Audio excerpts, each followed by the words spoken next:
public are invited to participate in this meeting electronically by accessing the meeting live stream video at kitchener.ca/watchnow.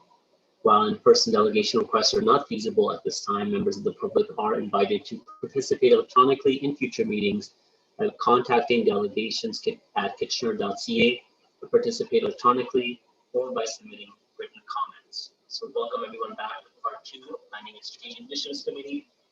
We have a consent item, which is the Charles Street Terminal update.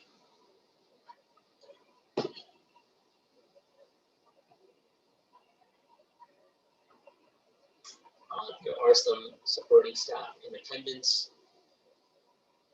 Can I get a mover or any questions of the items, maybe just for there's a recommendation for financial application of this one. So, Councilor Ioannidis, are you raising your hand to move, or you have a question? I'm prepared to move it. It's a reasonable approach. Can't hear you. Can't hear me? You can't hear me? I can hear you, Councilor Ioannidis. I'm having trouble. Okay, good. I forgot I was on headsets. It's wireless, so you can get some. Okay, I still can't. I can barely Still hear can't you. hear Paul. you. You're very low volume. There you go. That may be better, I hope. All right. Anyways, no. I'm gonna have to utilize my council budget to get a better headset. So yeah, I'm prepared to move. This way, Barry will argue he's seen it's not the best. Okay, thanks, Bill. Councilor Davey, you have a question? Yeah, I'm sorry. I'm not sure if we need to move it out of consent or not. But basically, my only question is whether, like, I read the criteria. This is for the bus terminal, right? Whether the criteria also includes the provision of parkland space, because that's a need downtown, and I wasn't sure it was adequately covered in that appendix. So I was looking for staff to confirm that will be part of the consideration. Through the chair, perhaps we could bring in regional staff as well to help answer, since they're the majority landowner. So Matthew Chandy is also here. Yes, thank you. Through the chair, I think we absolutely will look at what type of green space could be accommodated on the site. I think we're eager to hear what the public has to, what the public visioning might be for some of the site, and so we look forward to hearing some input on those types of amenities on the site through that process. Okay, thank you. That was my only question. Thank you. Okay, I don't see any other questions, so I'll quickly ask my own. Matthew, it's great that the public consultation is a good component of this, of visioning and what next steps for the site. The fact that City of Kitchener does have about 12% stake in this entirety of this parcel, and the site being in our downtown, and lands that were originally given to the region by the City of Kitchener. Would the consultation process also connect with City Council members for input as well? And we each bring very unique perspectives of our communities that could help guide along the prospect of the site. Through the chair, perhaps I'll start answering that. And so, yes, the intent is to engage council as we move through the process as well, both regional and local City Council. Okay, that's excellent. I'm glad that. With that, item has been moved by Councilor Ioannidis. All those in favor? Opposed? And that item carries. So we move on to the public matter, so which I'll read out the statement. This is a formal public meeting to consider applications under the Planning Act if a person or public body that would otherwise have ability to appeal a decision of the City of Kitchener to the local planning appeals tribunal, but the public or personal but the person or public body does not make oral submissions at the public meeting or make written submissions to the City of Kitchener before the bylaw is passed, the person or public body is not entitled to appeal the decision. And my apologies earlier with my issue with my headset. I'm not sure if you guys heard the initial part, which was, or I'll ask, did you guys hear the the written statement about COVID and City Hall not being open to public? Did you guys hear that, or you guys heard it already? Okay, so then I don't have to repeat myself. Then I'll move on to item number 5, which is the official plan amendment, zoning bylaw amendment for 329 Eden Oak Trail. Before we begin, I would note that written submissions on this matter have been received specifically by Stacy and Jeremy Koch and Ivo Tuma and others.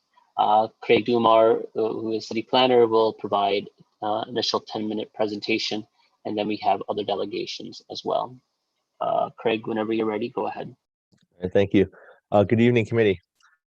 Before you this evening is an official plan amendment and zoning bylaw amendment for 239 Eden Oak Trail. On May 10th, 2021, planning staff recommended approval of official plan amendment and zoning bylaw amendment applications for the subject lands at 239 Eden Oak Trail to the Plan and Strategic Initiatives Committee. The committee deferred the official plan amendment application and zoning bylaw amendment application at the applicant's request. Following the May 10th committee meeting, staff met with the applicant, who requested the proposed zoning bylaw include provisions for existing zoning regulations to remain, as well as provisions for the proposed 4- and 5-story multiple dwelling buildings. So these new provisions will provide flexibility to allowing the current owner or future owners the option to build either the 2016 concept or the proposed 4- and 5-story concept. Next slide, please. So to refresh the committee's memory on the applications, the subject lands are at 239 Eden Oak Trail, and they're vacant parcel of land known as Block 214 and Stage 3 of the Registered Plan of Subdivision 30T 10202. So the subject site is approximately 333 meters wide, approximately 67 meters deep, with an overall area of 2.3 hectares, and has frontage along Ferry Road North, with primary access in Eden Oak Trail, and 2 planned access connections on River Trail Avenue. The subject lands are located within a mixed density residential neighborhood with single detached, semi-detached, and street townhouses located directly to the north of the subject lands on River Trail Avenue, and a 4-story multiple dwelling and single detached buildings located directly to the west of the subject lands on Eden Oak Trail. So Rockway Holdings has made an application to the City of Kitchener for an official plan amendment and zoning bylaw amendment, proposing to change the designation of the lands at 239 Eden Oak from low-rise residential to medium-rise residential, and to change the zoning from residential 6 zone with site specifics to residential 8 zone with site specifics, to permit the lands to be developed with multiple dwelling buildings ranging from heights to 4 to 5 stories. So it's important to note that a concurrent zoning bylaw amendment and major modification to the draft plan of subdivision is proposed for stage 5 of the Grand River Flats subdivision, which proposes to transfer density, it's approximately 100 units from stage 5 to the subject lands at 239 Eden Oak Trail. Next slide, please. So the lands are designated low-rise residential in the City of Kitchener's official plan, and they're zoned residential 6 with site-specific 1R, 596R, 597R, and special use provision 419U. A minor variance for the subject land was approved in 2016, and that remains in effect. So the existing zoning permissions include the R6 zone, which permits multiple dwellings, special regulation 596R, which permits a maximum building height of 12 meters, and that's 4 stories. So 12 meters, 4 stories. 597R prohibits geothermal wells. Special use provision 419 permits small scale commercial uses. And the minor variances that were granted in 2016, those permit the existing R6 zone to have increased density of 0.88 FSR, a reduced parking rate of 1.2 spaces per unit, and reduced building setbacks to Ferry Road. Next slide, please. So when the initial application was submitted to the city for the official plan amendment and the zoning bylaw amendment, the development concept proposed 4 5-story buildings, 3 vehicular accesses, so 1 on Eden Oak and 2 on River Trail Avenue, and the development included 352 residential units. Next slide, please. So after consultation with staff and the public, the applicant amended the proposed design to respond to comments of staff and the public with respect to achieving a development with greater setbacks, reduced building heights, and reduced vehicular connections into the existing neighborhood. This was replaced, these connections were replaced with pedestrian connections, and a number of the residential units was reduced to 276 units. Next slide, please. So in summary, the revised concept decreased the building heights from 4 5-story buildings to 2 4-story buildings and 2 5-story buildings. The revised concept decreased the number of dwelling units by 76 residential units, and the revised concept reduced vehicular access from 3 to 1 and replaced it with pedestrian connections into the neighborhood. Next slide, please. So the official plan amendment proposes to change the land use designation from low-rise residential to medium-rise residential. Both the low-rise residential land use designation and the medium-rise land use designation permit multiple dwellings. However, to permit the buildings up to 5-story in height and increased density, the official plan amendment is required. Next slide, please. So the existing zoning permits 4-story multiple dwellings to be located within 2.5 meters of the side yard. So this means buildings can be located 2.5 meters to the property along River Trail Avenue, while the proposed development is proposing to have buildings over 12 meters in height to be located 25 meters to the property line. So the bylaw was amended to allow the existing zoning permissions to remain and allow buildings up to 12 meters in height to be located 2.5 meters to the property line. So essentially allowing the existing zoning to continue to apply should the current owner or future owners choose to build the 2016 stacked townhouse concept as previously presented, or the proposed 4 to 5-story apartment style buildings. Site-specific regulations are proposed to cap the building at a maximum height of 18 meters and a floor space ratio of 1.5. So while the proposed multiple dwellings are 4 and 5 stories in height, the proposed heights in FSR, they do include the above structured parking. So the underground parking in this area is not feasible as we need to protect the drinking water. As such, an above grade structure is proposed to be accommodated on a portion of the site. Accommodate a portion of on-site parking. So the parking structure is proposed to be screened with dwelling units along Fairway Road North, and it will contribute towards the FSR and the building height. So the parking structure itself represents an FSR of about 0.4. The amount of floor space ratio occupied by the multiple dwelling buildings then represents a floor space ratio of 1.1. So that's slightly above what's already approved through the 2016 minor variance of 0.88. And additionally, the structured parking adds 1 floor building height to each of the 4 buildings. Next slide, please. So in summary, the proposed land use designation and zoning are appropriate and compatible for the neighborhood. Site-specific regulations ensure that buildings are a maximum of 5 stories in height and that mid-rise buildings are located away from adjacent low-rise residential properties. The proposed official plan amendment and zoning bylaw amendment demonstrates good planning principles and are consistent with provincial policy statement, conform to the growth plan for the Greater Golden Horseshoe, the regional official plan, City of Kitchener official plan. Staff support the proposed amendments. Thank you.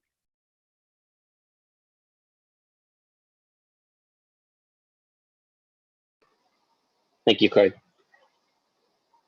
We'll move on to our delegations and then we'll come back to staff for questions of clarification. From the delegations, we have Chris Bidgen on behalf of the Rockway Holding presentation. Chris, you have 5 minutes.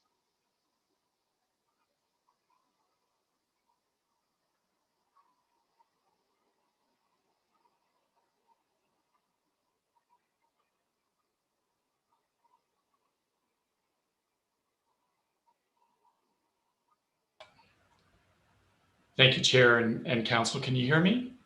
Yes. Okay, thank you. It disconnected me for a second. Committee, I'm going to present agenda item 3 and agenda item 5 together. I can do 2 5-minute presentations or I can do 1 6-minute presentation. So I'd like your indulgence. I will rattle through this quickly in 6 minutes. So I'm speaking to these 2 agenda items because they are related and they are within the same plan of subdivision. Next slide, please. So this is the Grand River Flats subdivision. Next slide, please. The subdivision is bounded to the west by Old Cellar Drive to the west, Fairway Road to the south, and the Grand River to the east. So just off of the air photo. Next slide, please. Stage 5 is the last stage in the plan of subdivision to be registered. 239 Eden Oak Trail is a multi-residential block that was registered as a part of stage 3 in this plan of subdivision. Next slide, please.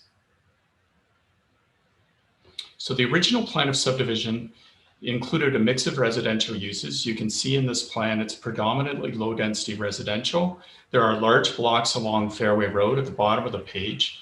And there's a scattering of park blocks, including a large heritage park. It's actually 5.7 acres along the Grand River.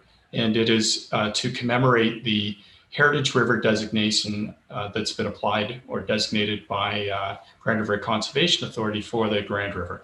Next slide, please.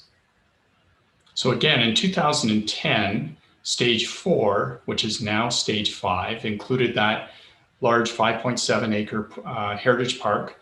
And there was a single cul-de-sac that was proposed for a large block, almost 14 acres, that proposed multiple residential units. So apartments and townhouses of a plus or minus 240 units on a single cul-de-sac. Next slide, please. From a planning principles perspective, it seemed unusual to have multiple residential apartments and townhouses buried inside a low density residential subdivision. And as you can see, it was on a single cul-de-sac, and there was no direct access to an arterial road. So apartment and townhouses buried internal to this subdivision. Next slide, please. So the proposal that's before committee and ultimately the council is to transfer density from stage 5 to the exterior of the plan of subdivision, which is 239 Eden Oak Trail, the already approved multiple residential block.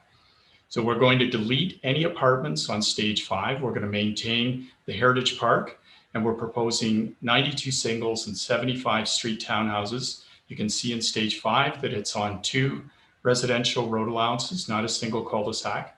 And then we're going to add that density back to, through FSR and building height to 239 Eden Oak Trail. Next slide, please.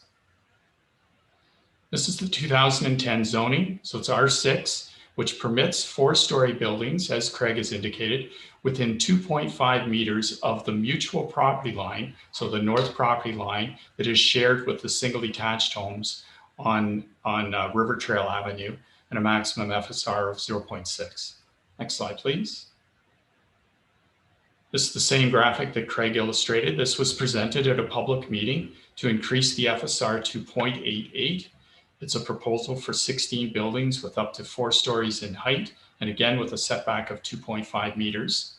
Next slide. So it's to permit that stacked townhouse product that was built by Fusion Homes on the west side of Eden Oak Trail. Next slide, please. The Committee of Adjustment approved this minor variance application for 239 Eden Oak Trail in 2016. Next slide, please.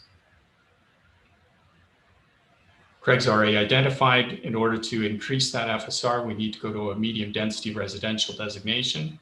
Next slide, please. And this is the same table from the city staff report.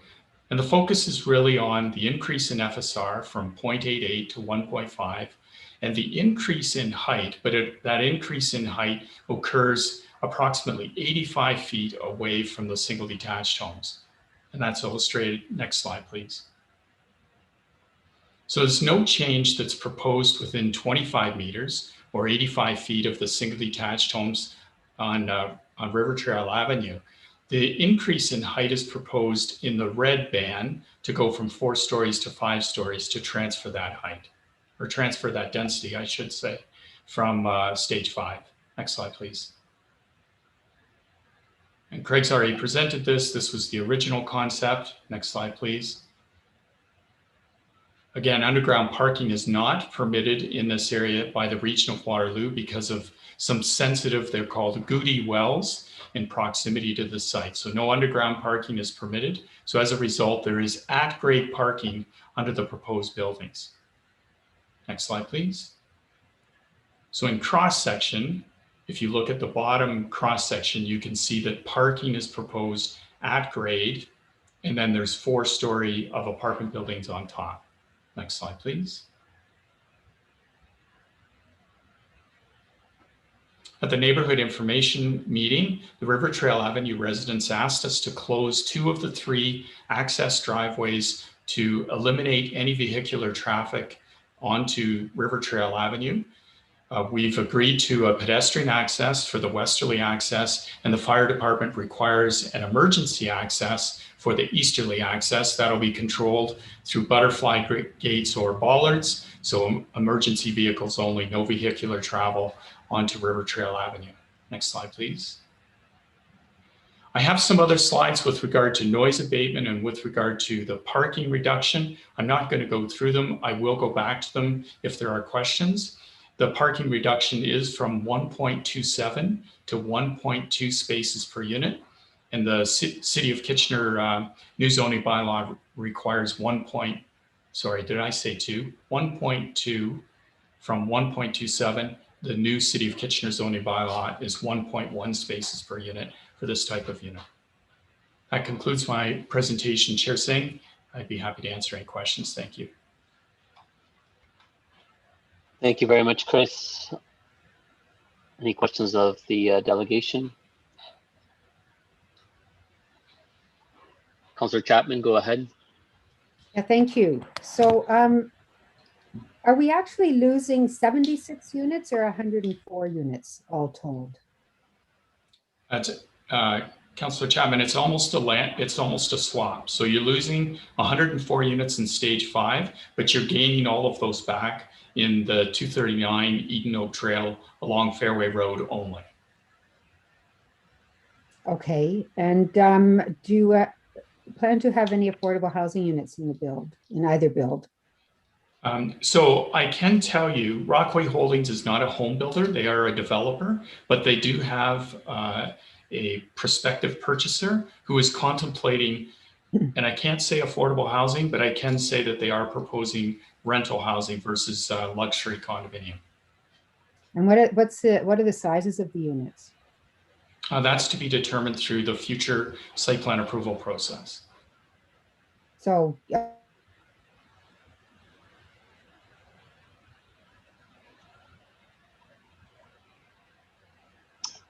I'm not sure what's happened. Councillor Chapman?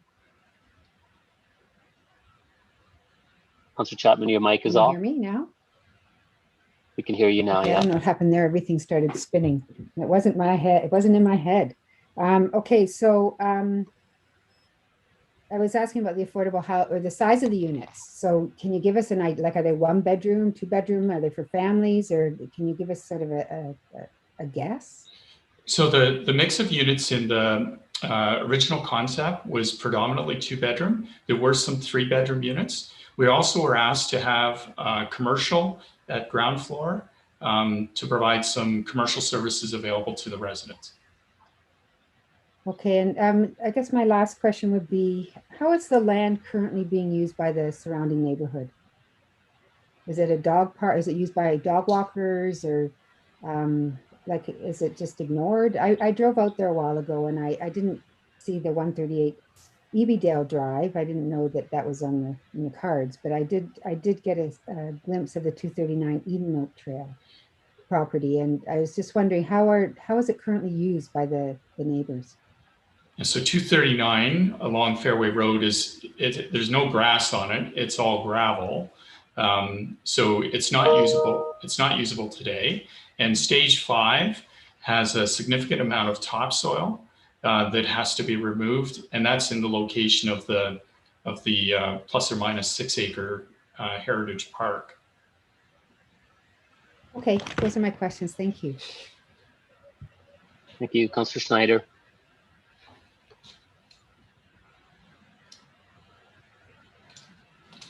Councillor Schneider, your mic. Thank you, Chris, for coming in.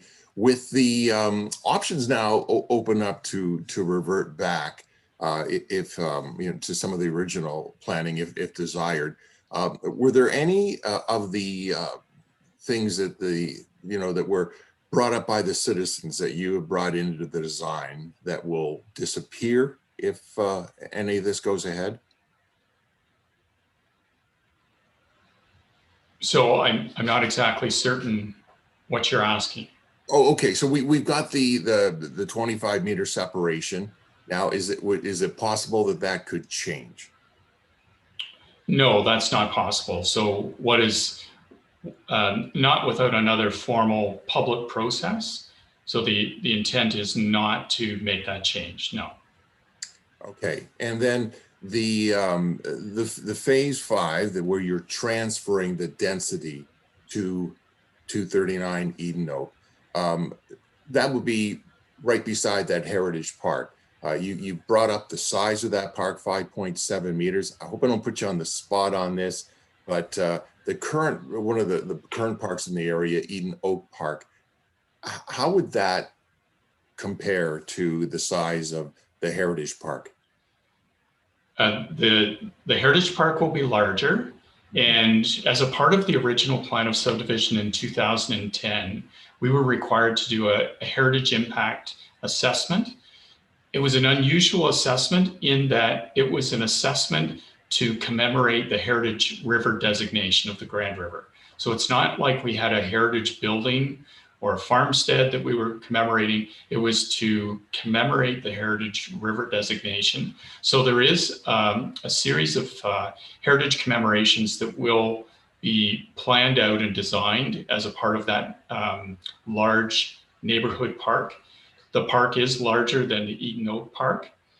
There is another parkette block that also has a heritage commemoration that backs onto the Grand River. It is now under construction. It's at the end of Grand Flats Trail. And for example, there's a very large canoe, and there's commemorative signage that's going to go in that talks about the Grand River Heritage designation. And will there be access to the trails through either of these developments? The Walter Bean Trail right by the Grand River is right there. Will there be easy access to get to those trails from these developments? Yes, there will be. And we've been requested by the city to ensure that they are AODA compliant for access for all. Okay, so basically we're just talking a transfer of density from one area to another, and the phase 5 area, if there were large apartment buildings on there, there's not good access to a arterial road from there. Yes, that's right. So so if you think about it this way, stage 5 now permits apartments. We're proposing no apartments interior to the site. Apartments were always permitted at 239 Eden Oak Trail. We're asking for along the frontage of Fairway Road only, so not up against the River Trail Avenue residence, where 4 stories was always permitted. We're asking along Fairway Road that height be permitted to increase from 4 to 5 stories to accommodate that density transfer. And this will look very, similar to what is already there on Fairway Road? Yes, that's correct. And there's a limit, I should say, on the height. So R8 typically permits up to 12 stories. We're asking for a cap at 5 along Fairway Road. No higher than 5. Okay, and then just to be clear, one of those stories would basically be for parking. That's correct, because underground is not permitted. Okay, thanks for that clarity.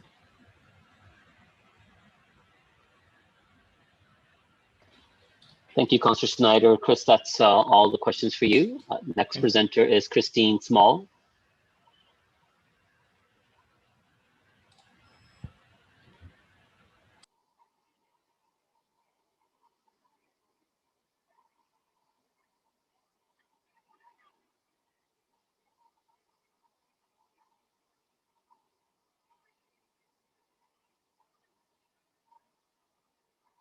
Welcome, Christine. You have 5 minutes to make your presentation.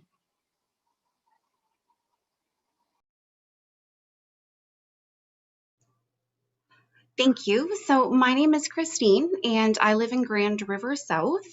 And I'd like to see the next slide, please. Thank you. So this is our community plan, and it shows 239 Eden Oak Trail designated as low density residential.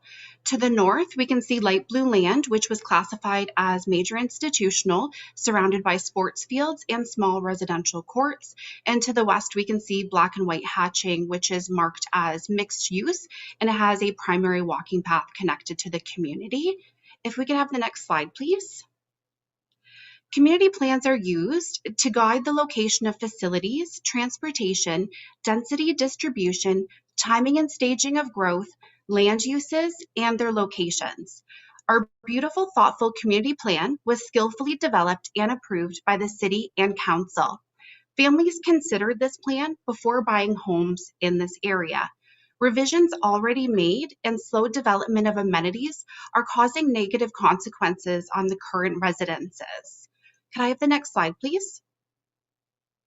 Residences have daily traffic safety concerns, overcrowded playgrounds, almost no sports fields. Teens with no safe and accessible activities are finding dangerous, disruptive, and illegal activities to fill their time. We use our vehicles for almost everything as our community doesn't have the amenities needed to support us. The 2 daycare centers have years-long wait lists, and their camps are full before opening to the public. We have no healthcare providers, no walk-in clinics, no-cost cooling options, and not even shade at the parks. Next slide, please. The school that was lovingly placed in the quiet location with the sports fields is now located at the notoriously awful intersection of Fairway and Lackner. This intersection has been a work in progress with multiple significant changes and apparently more changes still to come. Next slide, please. This picture was taken from Chicopee Hills Public School. This multi-vehicle accident happened during prime student travel time and was significant enough that personal injuries were reported. It is an absolute miracle that no pedestrians were involved in this. Bad driving behavior didn't end because a school was approved on this site. It just put the 150 plus students, their families, and school staff in imminent and immediate danger. Next slide, please. This is the location of 239 Eden Oak. In January 2021, there were 4 traffic-related incidences just at this location. Next slide, please. This is the same location the following month, and there were another 4 traffic-related incidences at this very location. Next slide, please. Just down Fairway at Chicopee Hills Public School, there were another 3 traffic-related incidences also in February 2021. Next slide, please. These are traffic-related incidences in March and April. Next slide, please. And this is in May 2021. This is just a very small snapshot of only 2 locations over 5 consecutive months. This community is at risk and is in danger. Next slide, please. Our small community doesn't have many streets, but we do have 3 primary schools with a combined conservative total of 2,070 students traveling to these schools. That's a minimum of 803,160 school trips in just 194 days. In 2019, this same area generated 988 police occurrences, 144 of which were traffic related. Next slide, please. Incidences are increasing and we are trending the wrong way. Next slide, please. Public transportation is hardly an option. There's no Sunday service, and routes are very time-consuming and inconvenient. 4 minutes by car to get to work at Loblaws distribution would equal 3 buses, 1 hour, 13 minutes, and a walk. The nearest grocery store is 15 minutes by bus or a 41-minute walk. An appointment at the hospital would take 50 minutes, 3 buses, and a walk. Getting to Conestoga College by car is 12 minutes or 1 hour, 15 minutes, 3 buses, and a walk. A family fun day at Chicopee Ski and Tube Park is a 4-minute drive from our neighborhood, but a 26-minute bus ride with an additional 26-minute walk. Attending programming at our local community center would take a 29-minute bus ride. Next slide, please. Realtor.ca also thinks our area is significantly lacking, is not transit friendly, does not have enough amenities, is not pedestrian friendly, daycares are lacking, and you need to have a vehicle in order to live here. Next slide, please. The City of Kitchener said, "We know that the best neighborhoods are made by the people who live there. That's why Love My Hood offers support, tools, and funding for the projects you care about. You told us that you're ready to take action in your neighborhood, and we're here to help." Next slide, please. We are asking for your help, and we need your help now. We would like you to stick to the plan and order of development. Adding more vehicles will only impact this community greater and make us feel even more at risk than we already do. 3 primary schools, thousands of children and their families are directly impacted, and the current population is not able to be supported at this time. Thank you.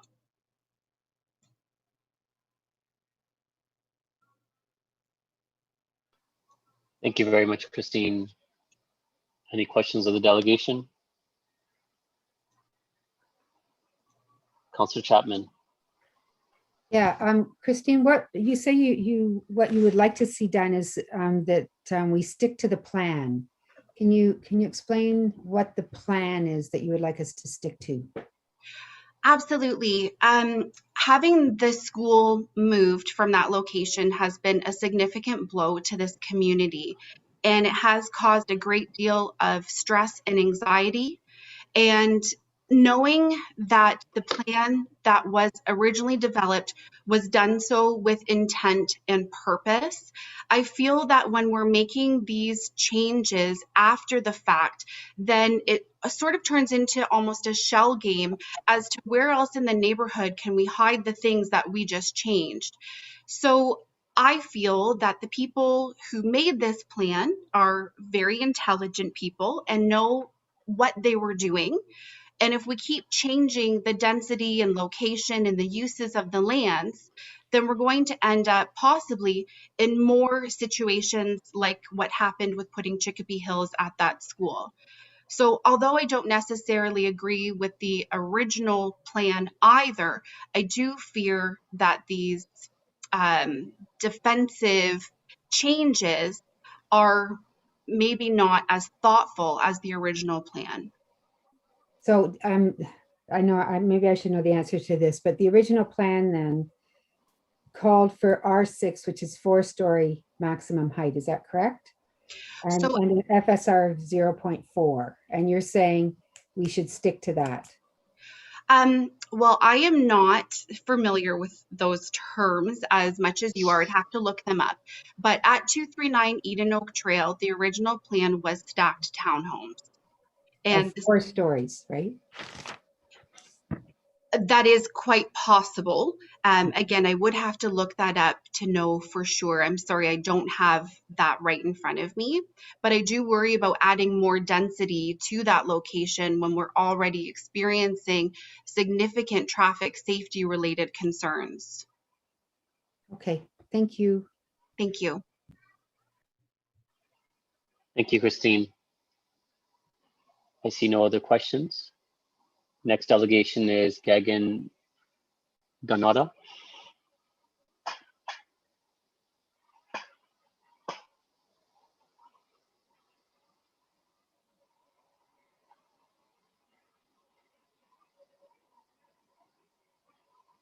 Welcome. You have 5 minutes to make your presentation.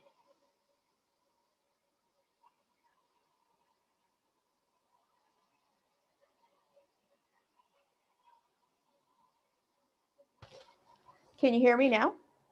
I can hear you now. Okay. Yes, thank you. All right. Please begin. Good evening, Council. My name is Gagan, and because time is of the essence, I will do my best to highlight some of the major impacts that may be felt with the rezoning of 239 Eden Oak. Next slide, please. This past May was Mental Health Awareness Month, and coming October 10th, Sunday, 2021, will be World National Mental Health Day. Next slide, please. I believe we are still lacking in our awareness in mental health, especially if seen through urban design and greenhouse spaces in livable communities.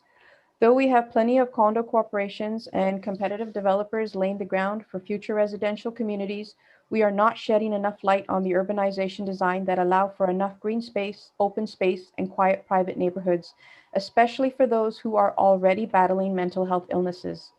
With limited resources and amenities currently in this area, some families are already living with and managing on their own with this debilitating disease, and they do so by suffering in silence.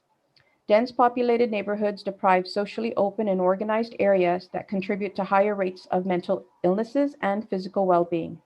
In the last 2 council meetings my family and I attended, it was in the second meeting that NIMBYism was introduced to us. Next slide, please. As you can see, the Fusion homes depict a general artistic view and layout of the community as a whole, once it would be completed. It was always understood through visual and verbal conversation and dialogue with Fusion Home representatives and their builders that we would be settling into a community with stacked townhome units no higher than 3-story. At that time, we believed that the transparency was sufficient for our family to make sound decision to relocate into Kitchener. Most homeowners were already aware and agreed to this community lifestyle by shared street home town units, semi and detached homes with exposure to green space on the outskirts of this community at the time of our purchase and move-in. My family and I, for one, are not against sharing of land for the greater good. If anything, it's the rezoning that hinders the real issue, which is packing in a higher density of people and chaotic traffic volume into already tight spaces, as mentioned several times by other concerned homeowners in the last 2 council meetings. Next slide, please. Infrastructures like parks, generous green urban spaces and designs can improve our physical and mental health. Examples of healthy urban designs include lower high-rise buildings, wider pedestrian pathways, sufficient traffic parking spaces and routes, all that doesn't impede on social welfare and distancing. Urban design can also help support mental health by increasing access to cleaner air quality, which helps strengthen and enrichment of plant, conservation forestry, and animal wildlife. I would like to encourage developers and architects from all walks of life to consider making it more of a priority to incorporate more green space in an urban design that can improve and sustain mental health in community housing. Next slide, please. Safety. Safety is another imperative essential in a neighborhood. I would like to reiterate that safety in a community is not just preventing crime in a neighborhood, it is also to ensure safety from urban dangers. Higher traffic volume in a residential area will increase vehicle-related accidents. Unfortunately, most of the times, it's the children that bear this brunt of these incidences. Ambient noise, which erodes our sleep patterns, disruptions of biorhythmic processes. We as humans are regulated by biological and biochemical tendencies through brain function that aid in our sleep, stress resilience, self-esteem, and social welfare. Light pollution plays an important role in our residential communities as it adversely impacts the homeowners, especially during certain times of the day and hours. Any home situated on the brinks of 239 Eden Oak Trail can be in direct alignment to these entrances and exits, especially if the windows and doors of those homes are facing that direction. Risks posed by other people, as we don't know who lives next door, can contribute to mental stress and anxiety.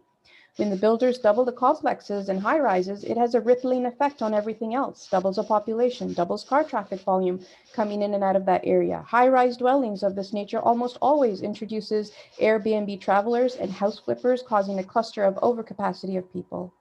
Feelings of insecurity through witnessing violent crimes in nature and break-in entry of stolen property all can increase with more influx of people.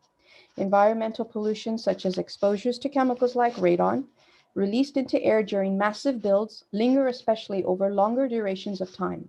Research supports this, and we personally have experienced this.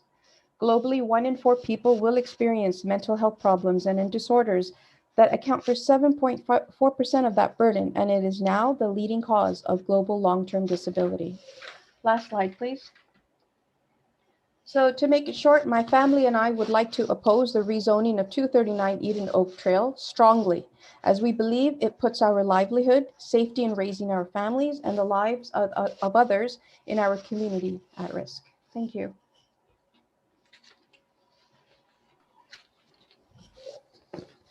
Yes, thank you, Gagan. Okay. Councillor Chapman, you have a question. Yeah, I was just wondering about the park space that you make reference to. Right. In the aerial view that you showed us, it looked like there was parkland surrounding the whole neighborhood. Is that not the case? Yes, but there are parking signs, no parking signs. When there's construction that took place in completing some of the houses in that neighborhood, we had trouble getting through because, first of all, we had no parking space on the road, and it was difficult to come in and out due to the construction equipment and machines. When these condos take place, yes, we will have this problem, but 1.5 parking spaces and 1.2 parking spaces, I don't even know how you calculate that. Like, who has 1.5 of a parking? I mean, who has 1.5 of a car? So Okay, I mean, wait, I was asking about parkland, not parking spaces. parkland in terms of the space. Well, I was just saying in the aerial view that you showed us, it looked like there was green space Oh, the all picture. around it. Yeah. Right. Yep. Okay. So your question to that picture was? I'm just wondering, is that a current picture? Like if I look at that picture, that aerial view, it looked like green space all around the development. Has that been gutted or is it gone or? No, it's there, but with these new proposed changes, a lot of that space will be gone, especially with these new proposals of these, originally it was stacked home unit townhomes now that are becoming high rises. It's an 8-story building, 6-story buildings. It totally takes away from the green space. The green space was all around. And if this takes place, I'm not sure what else is going to take place in the other areas of those green spaces. So my understanding is, yes, this community is growing, but originally to what we signed off for, it's not really there or it's not being proposed anymore. That's how I understand it. Okay, thank you.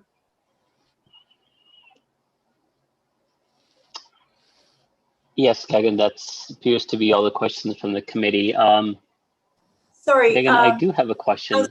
Yeah, Councillor Singh. Sorry, I came in late with the. That's okay. Go ahead, Councillor Marsh. Yeah, so it's my understanding that the proposal has been changed to stacked townhouses. And is that not your understanding as well? Is this a question for me, Gagan? Yes, that's a question of you, Gagan. Committee members asking you. You're saying that the 3-story, like these apartments and condos that's been changed to stacked homes. Is that what you're saying? So I'm not aware of this, and maybe I'm not catching up with all the information that's being sent towards us. I'm not aware of that. Okay, I think we need, sorry, Councillor Singh, Chair Singh. Yeah, can we please ask for some clarification here? Mr. Dumar. Through the chair. So the 2016 concept, so that received minor variance approvals, and that's for 4-story stacked townhouses up 12 meters in height. What the application today is proposing is an official plan amendment and zoning bylaw amendment to increase the height to up to 5 stories, so with a maximum height of 18 meters, and then to increase the floor space ratio from 0.88 to 1.5. And is the built form that's being proposed to be approved today in the form of, I guess, 5 stories? That's very tall for a stacked townhouse. So this is apartment buildings that would be maximum 5-story height? Correct, up to 5-story height. The concept is proposing 2 4-story buildings and 2 5-story buildings. Right. Okay. Thanks. So these are not considered high rises, are they? I guess not. No. Okay. So sorry, Megan, I had to ask for clarification because in your final comments there, yeah, it sounds like we need to make sure we're all talking about the same thing. That's all. Thank you. Okay. Thank you, Councillor Marsh. Councillor Michaud. Thank you. I think this would probably be for Mr. Pigeon, but and maybe this was asked and I missed it. If this is an apartment, a 5-story apartment, do they know how big these units are going to be? Is it going to be 2 bedrooms, 3 bedrooms? Is it for families, singles? Like, what is there a plan for this yet? We can circle back, Councillor Michaud, to staff, and if the proponents representative can help answer some of our questions at that point, it'll be great. For now, if you could focus on Gagan's as our delegation. Thank you, Councillor Singh. Thank you. I don't want to stop you. It's just that it's a bit of a rabbit hole and then I'll just go on and on. So I wanted to make sure that we are concise and keeping to focused on the presentation. You still have your hand up, Councillor Mashur. Anything else? Okay, good. Gagan, I don't see any other questions of the committee. I do have one. I understand, the concern that you're raising. You raised a lot of points, some of which did go over my head. I do, though, appreciate that you're saying that initially you bought into the community based on what you thought was the site was zoned for, and now there's a much higher use that's being proposed, and you have issue over that. But when you raise the rationale of crime going up because there's more density, I took a little bit of a concern exception to that. I don't know if you can help elaborate more. I'm not seeing the link as you're proposing that just because there will be few extra units that automatically there will be greater crime in your neighborhood. No different than this neighborhood continues to have more development. If you drive around this neighborhood, there are many homes that are under pre-construction or will soon be constructed just a corner away from this development. Are you proposing that because those homes will be of a larger nature that those families are not predisposed for crime and criminality? I'm just trying to understand the rationale there.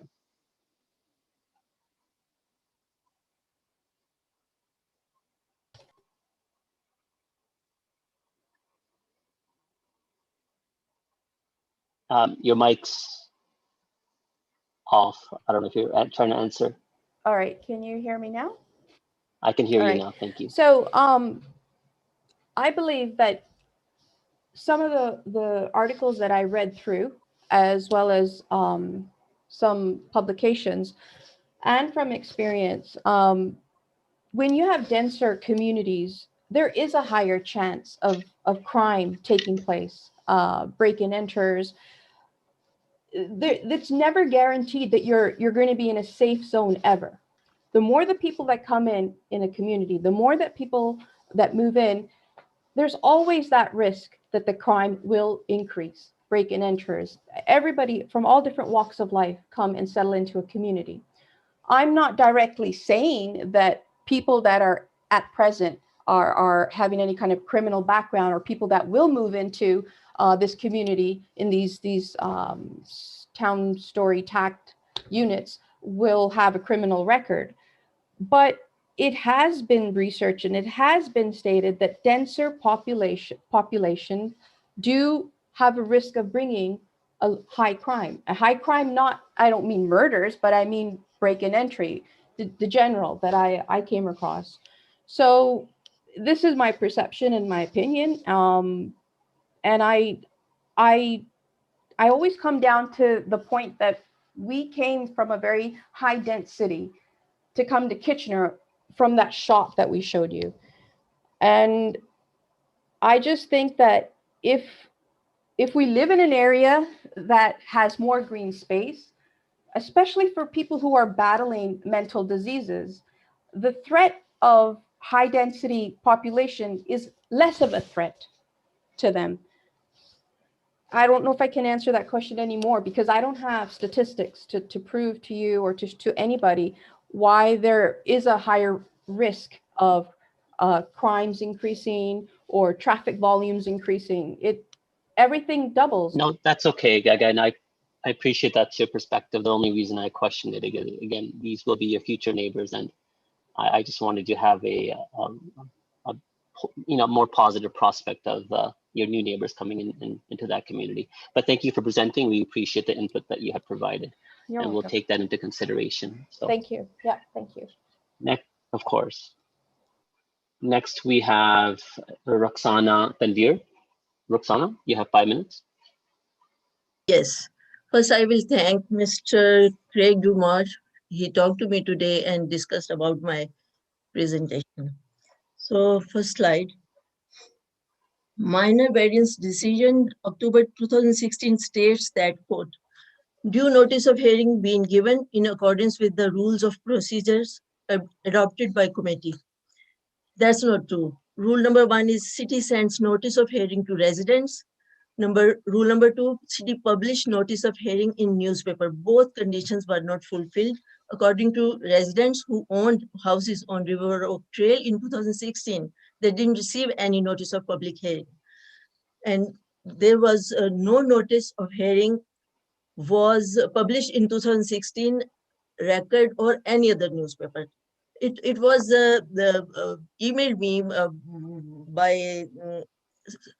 by somebody in the office, but it was not published. I asked city to provide me a picture of published notice, but they failed to provide that.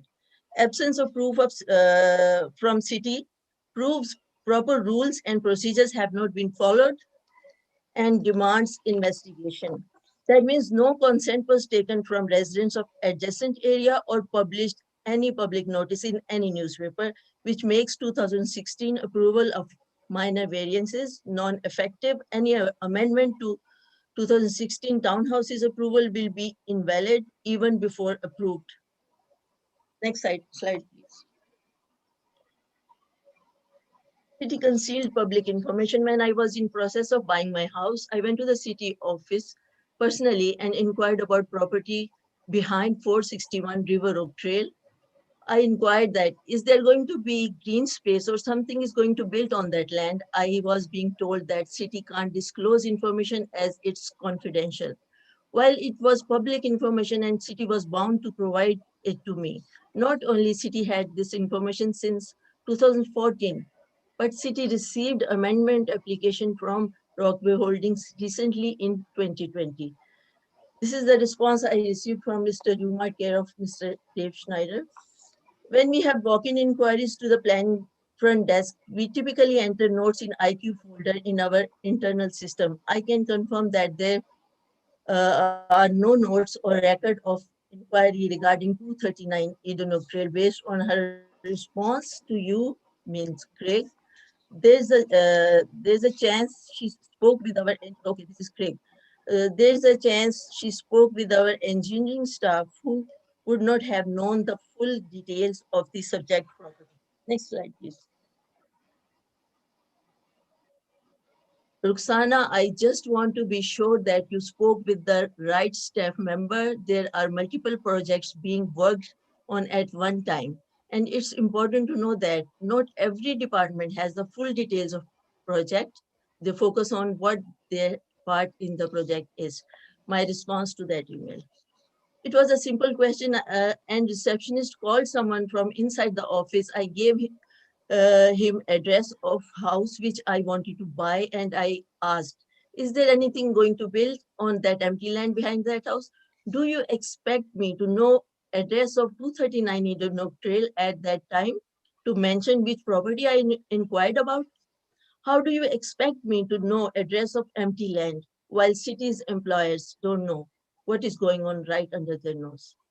It's a small mistake on city's behalf, but for an individual who bought property for lifetime, this is huge financial loss. Disregard emotional loss, who cares? And all this time, the anxiety and stress I have gone through, who is going to compensate my loss? Which court do I go? Next slide, please. Frontage on Fairway Road North. Fairway Road North is a 2-lane regional road. It is a gateway to Kitchener from 401, Cambridge, and Waterloo Airport. This yellow links is to Transportation Master Plan Assessment, which says, quote, by 2041, both Victoria Street North and Fairway Road North will be experiencing significant congestion during peak travel periods.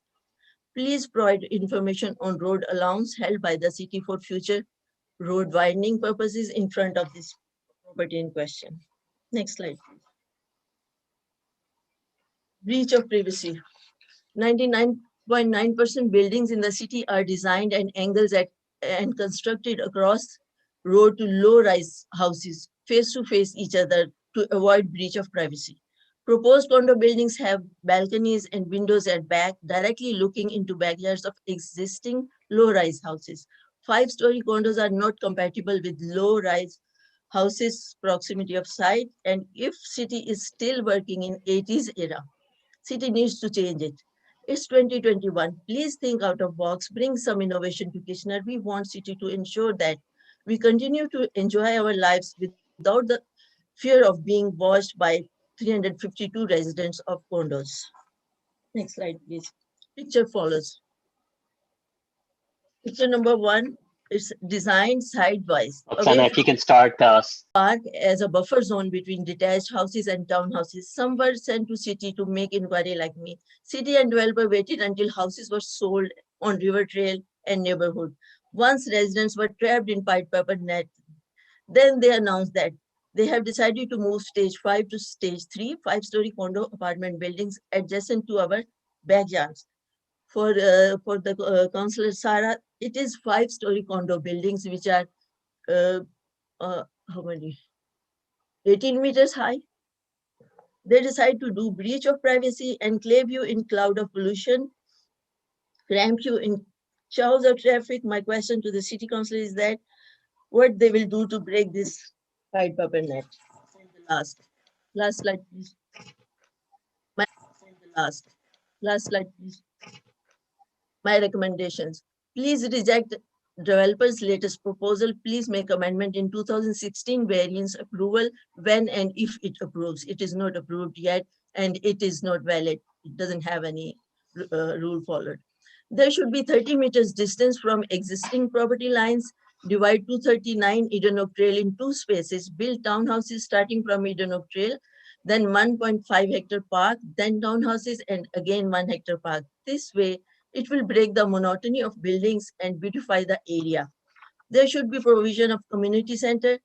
There is none in the neighborhood. Coffee shops, tavernier, and an art gallery where locals, adults, and children can have exhibitions of their art and can have arts and crafts classes for all ages. So this and all commercial and community spaces should be facing fairway, not our backyards. This is called planning for healthy communities. Thank you. Thank you, Roxana. You're welcome. I don't see any questions.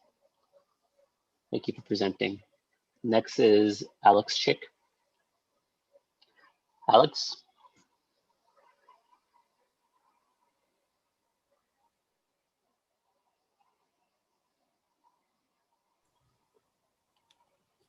Good evening, councilors. Welcome, Alex. You have 5 minutes. Yes, we can hear you. You have 5 minutes to make your presentation. Yeah, good evening, councilors. My name is Alex, and I've been a resident at 213 Eden Oak Trail for the past 5-6 years since this beautiful neighborhood has started being developed. So today I'd like to talk a little bit about zoning and accountability, and parts of this presentation have already been touched on, so I'll try to be respectful of everyone's time. Slide, please. So I remember Christine Small, she mentioned something about the school, the Chicopee Hills Public School that's located where it is right now. And I want to bring you back to 2015 when this entire neighborhood was slowly getting developed, or actually really quickly being developed. So the land that was originally zoned in the so-called stage 5, there was actually a plan for an elementary school that was going to go there. But because of airport height restrictions, that has been reallocated to a different spot. And that was responsible for some of the original intensity that was supposed to go in that stage 5, okay? And so what ended up happening with that school was Waterloo District School Board through GSP Group actually pushed for Chicopee Hills Public School into its current location, even though city planning staff actually provided an option and recommended that a site on Morrison Road actually be used for a public school. And so we saw what happened, the plethora of different issues that have arisen because of the traffic around Chicopee Public School. And moreover, Chicopee Hills Public School, the original zoning for that area was under mixed use land use zoning. That was changed to institutional use because they were able to get around the original zoning bylaw by putting a Chicopee Hills drive in so that it can be set back sufficiently so that it can be used as an institutional piece of land. Next slide, please. And so why is this related to our proposed amendments to 239 Eden Oak Trail? And as we heard before in previous presentations, part of it was to achieve this goal of density targets in the subdivision due to reallocation of land originally zoned for institutional use or even denser uses that were towards the interior of the subdivision.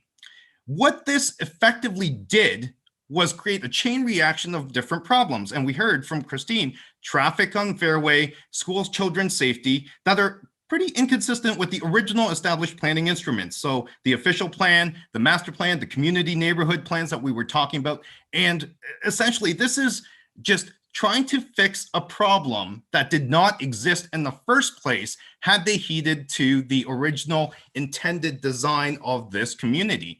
So poor planning is not the same as good adaptive planning. Next slide, please. And so that links into, as the representative from GSP Group rightly indicated, the sites are very intricately linked. The density, lowering the density in stage 5 while increasing the density at 239 Eden Oak Trail. The density targets, based on what I'm seeing out on the road, cars parked on the streets, even with the Willow Run Drive condo units, they don't have enough parking as is. And it's really interesting that the parking study that has been done does not even look at the analogous condo units that are across the road from 239 Eden Oak Trail. Why are there so many cars parked on the road when it's deemed to be 1.2 or whatever the number is? Is it really enough if cars are always parked on the side of the road? Next slide, please. And so this brings us back to our present zoning, okay? 2016 amendments, what I think Roxana was really trying to ask and present is the entire issue of accountability. Under the Planning Act, we know there's 3 options that you got, that the city can propose certain changes to the zoning. You could write the letters to owners within 120 meters, signage to be erected at the site, or put notice into a newspaper that is in sufficient general circulation. But as you can see on the left, in checking with the city of Kitchener, there was 1 person that was notified as the owner of the vacant land. Okay, this was the letters that were issued to owners within 120 meters. I measured 120 meters down the street. I talked to some of the neighbors that moved in before I did. I moved in October 2016. I bought in February 2016. And so, yeah, of course, as Roxana said, we were sold on this vision that you're going to take the townhouses on one side of Eden Oak and flip it onto the other, right?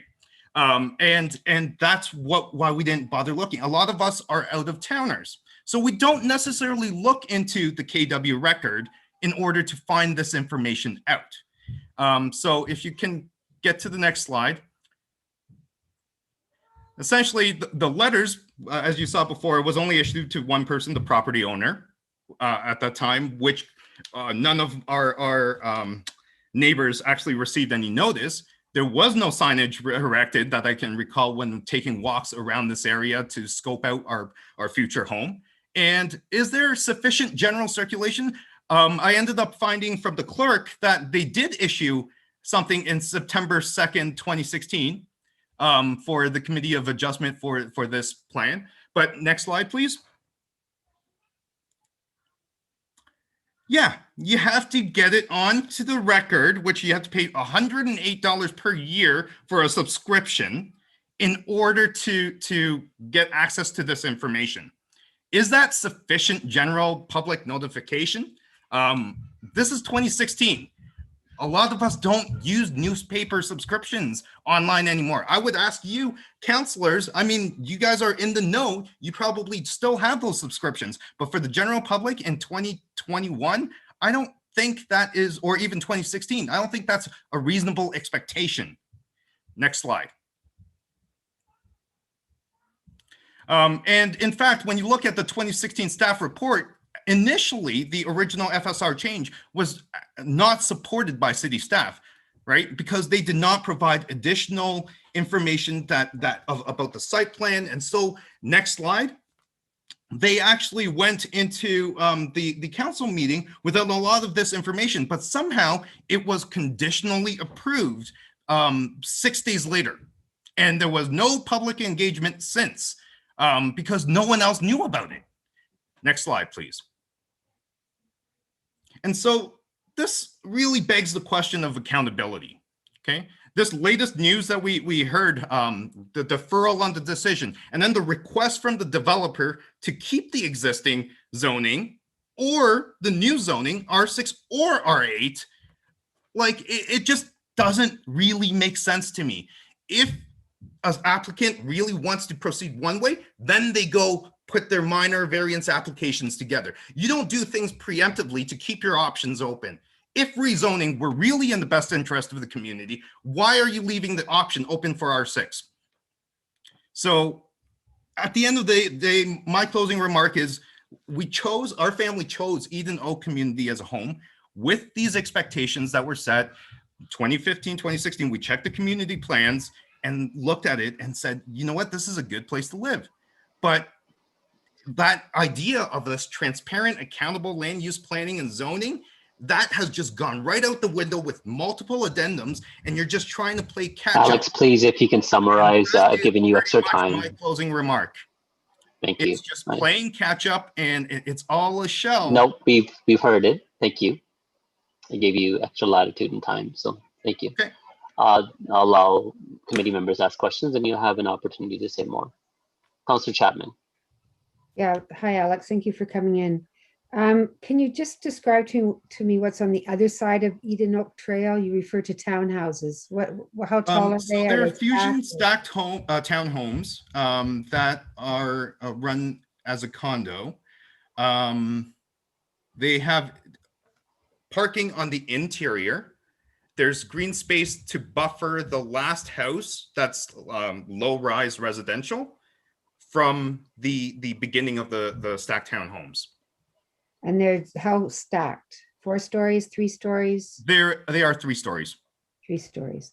Yep. And so as you saw in the previous concept map that you I think was it Gagan? I think she put that conceptual model out, and essentially that was what was reflected in that conceptual drawing, which was what we saw when we purchased our home. Right. The other question I had is, what for you would be then a workable arrangement for 239 Eden Oak Trail? For me, I don't think anything other than the existing condo. If you flip it on the other side, I would still want to see some of these traffic concerns addressed, especially the street parking that are between Fairway Road up to the entrance of the existing complex. There are always 2 cars parked right up against the stop sign. And sometimes the cop car that is trying to tag the speeders coming off Fairway Road Bridge are just barely still on Eden Oak Trail, trying to tag them. And so it's actually a lot of high-speed cars coming off Fairway Road. And there was one winter where one of the cars decided to swerve to turn onto Eden Oak Trail and actually hit oncoming traffic. And that was 2 years ago. And so, and with cars parked on the road, it just increases that risk of getting head-on collisions for traffic. Okay, well, thank you. Thank you for your comments and for coming in. There's one other comment that I'd like to make, and it's with respect to the wells. No, Alex. Alex, you've had plenty of time, and the committee member asked you a question, and you've answered. So I don't see any other questions. So I appreciate you coming forward. Your mic is off, Alex. Your mic is off, Alex. I haven't turned it off. I'm giving you an opportunity to answer back. I'm just saying you were speaking and your mic is off. Oh, okay. Yeah, the only thing. No, I was just trying to explain to you. I just don't want to seem like I had turned off your mic. The committee member had asked you a question, you had answered it. So please keep it to the question being asked. It's not an opportunity to go into additional points. There is another committee member that's asking a question, Councillor Marsh. Okay. Sure. And if it's pertinent to what you wanted to say, great. Otherwise, in your initial delegation, you've had the opportunity to say the points that you wanted to make in fairness to everyone else. Sure. Councillor Marsh? Yeah, thanks. I just wanted to ask if you could send us your slides when, or I would love to. That's a lot of information that you shared in a short time, and just would like to, just do that. Of course. Okay, that's everyone. Thank you, Alex, for presenting. We appreciate your input. Next presenter is Natasha Janiketic. Really, Natasha? Hi there, can you hear me? Yes, please, go ahead. Thank you. Good evening, committee members and the chair. I want to speak to the topic of affordable and attainable housing today. It's something that kind of hits a bit close to home for me and my family. It's recently cropped up in my mind when I consider the development at 239 Eden Oak. I do want to preface my statement. I want to commend the city for focusing on policies that will increase home affordability, especially as a result of the current events. As we know, they're kind of crazy out there. So thank you. Next slide, please. So we do know that the city has predicted that the population of the region will increase to 800,000 plus by 2040. And it is clear that we need policies that invest in our infrastructure to welcome the influx of these future residents with spaces that can accommodate and provide much needed services to enable our region to flourish. This condo development is proposed for an area that is, as we've heard many times, but it is lacking in such services and accommodations. And I caution the city to pay attention to the nuances of such a development that may hinder the city's own affordability plans. Next slide, please. It is true that these proposed condos will allot the space needed to support the influx of people. However, livability of the area is top of mind for me. Firstly, it is situated on the outskirts of Kitchener, near the airport, near parks and trails, and then that's about it. Where is the nearest grocery store? There is only one, and it is 5 kilometers away. According to the USDA's Economic Research Service, low food access is categorized where at least 500 individuals in an area live greater than 3 kilometers from the nearest large grocery store or supermarket. So considering that we live in a food desert already, traveling more than 3 kilometers already puts ourselves as well as future condo residents, especially those without cars, at risk. Currently, we know that there is one bus route only, and it requires further transfers to access things like educational centers, support services, government agencies, cultural venues, even banking. The city's own study entitled Inclusionary Zoning for Affordable Housing indicated that development applications for higher density projects should be situated in proximity to major transit centers, of which there is none in the area. And when we look at the lack of access to major transit centers and even a grocery store, something simple like that actually makes me sincerely question the statement that this development will improve housing access and affordability. Next slide, please. So to draw back to my earlier reference for my own personal experiences, the White Cedar Estates was a Dunsire development in Guelph. It secured deposits from prospective buyers, including those from my immediate family, with their promise of affordability in a sought-after neighborhood. Within a year, the development went bankrupt, and the development was bought out by a new legal entity, which allowed the developer to raise the prices of proposed lots to market value figures, which switched from $599 to near 900s within a year. This situation shut out a large pool of prospective buyers, rendering the lots unaffordable, and catered instead to a higher income pool of buyers. Now, while this is extreme and it's a different scenario, it does somewhat hit close to home. We don't know if there are any plans to include actual affordable housing units in the buildings. I know it was mentioned that rentals would be a possibility, but there's nothing to prevent luxury rental units from being sold or rented out at higher prices. And there is a need for housing affordability in the region. I believe more than supply. The KW region's housing vacancy rate is at 2.1%, and the CMHC indicates healthy rates to be between 2 and 5%. So this development must factor in attainability, such as pricing of these units to be attainable, and or an appropriation of units to be designated as affordable under city regulations. Next slide, please.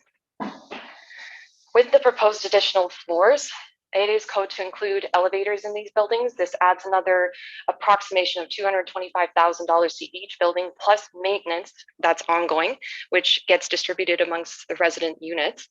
In addition, with the price of lumber and trades at 300% higher than what it was just a year ago, and it's at all-time highs, how will these condos be affordable for new prospective homeowners or even renters who carry the distribution of a higher fixed cost through their rent payments?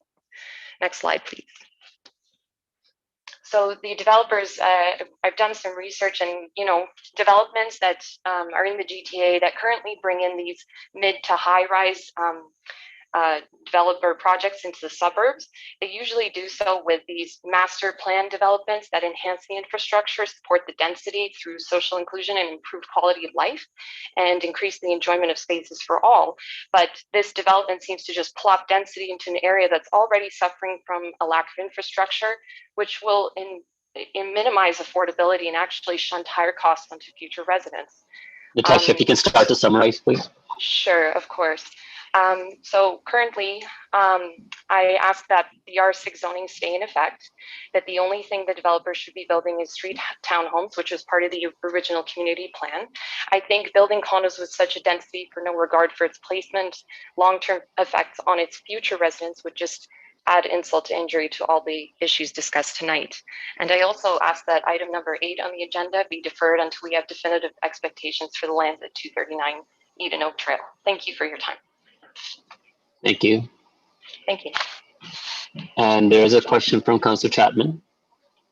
Yeah, thank you, Natasha, for coming in. Can you just tell us what amenities are? Like you said, there's a grocery store at about 5 kilometers away from this right site. Yeah. What amenities are there? Like I know there's a little park I don't know how big it is, but is there anything? Yeah.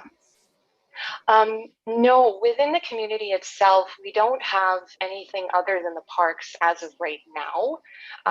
If we go further up, like way up along Fairway Road, which is, as you know, a very busy street, when we get to Fairway at Lackner, that is the only convenience store, pizza place, and small Subway, and I think the pharmacy is in there, but that's further up the way. There's nothing on the other end where we are, and to access that area, it's not like we can even take side street to get to that part, or that little plaza that's way up the way.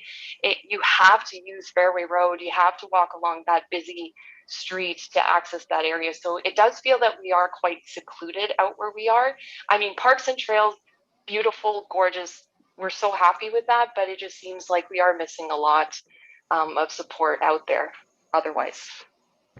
Okay, thank you. Thank you. Okay, that's all the questions. Thank you, Natasha. Next, Thank we you very have Mike much. Curtel.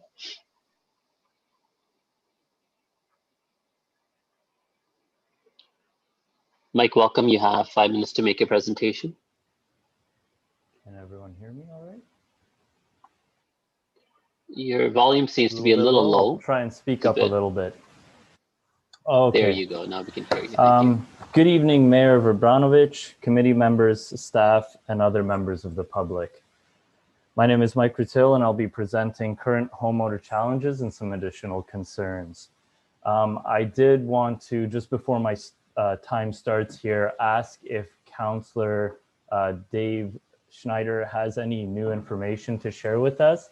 Last time I thought it was very sudden that we learned about the imminent sale happening. So I just wanted to clear that before I went on with my presentation. Mike, it would be Councillor Schneider that would be providing any additional information. Staff have made their presentation at the beginning of this meeting, and Okay. that brings us up to speed Okay, as perfect. to I the just wanted question to, at hand. okay, of course. In of fairness to Councillor Schneider, it's really staff that we would be going for additional information. Gotcha. Okay. All right. Thank you very much. Next slide, please. What is property tax? It's a flat fee minimum operating cost amount collected from residents to provide all the services that Kitchener provides. Now, it's more cost effective to provide services to 1,000 people downtown than it is to 1,000 people at the edge of the city. For this reason, the city is incentivized by developers to build big buildings to ease the burden of providing these services.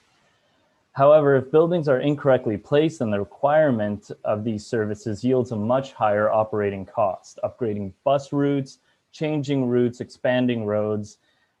This all leads to an increase of surrounding, or if not all, residents' property taxes. Before you, I have several articles taken from top insurance providers on explanations on how their premiums are calculated. We are already paying too much in house insurance due to the inflated price of homes. Gagan touched on higher density bringing on more crime. And as this is a hard topic to tackle because there are our future neighbors, I question the city, are you able to provide a building that has been rented for 15 years that is, still being maintained and is in the shape that it was when it was first built? Higher density places like Toronto, it is how they calculate it. Tax and insurances calculate based off of density. Next slide, please. We're already subject to airport noise pollution. With traffic increasing daily, they've already increased the airport with a $44 million increase in budget, and there are more planes leaving daily. Other things include the noise pollution from fairway, from mufflers and bikes. This is a frequent occurrence. Garbage blowing into the backyard for the past 3 years. It's been bags, tarps, wall insulation, all sorts of stuff like that. All new homes have primary bedrooms at the rear of the dwelling. With these condos having egress windows facing River Trail, this would allow the residents to see directly into homes. Next slide, please. Dust and debris affects kids. It brings me to my next point, which is safety. Cube vans, skyjacks, bricks, lumber piles. I've often seen close calls with oncoming vehicles coming around a radius, and due to the blocked line of sight, they don't see, the little kid inside of his little motorized car driving along.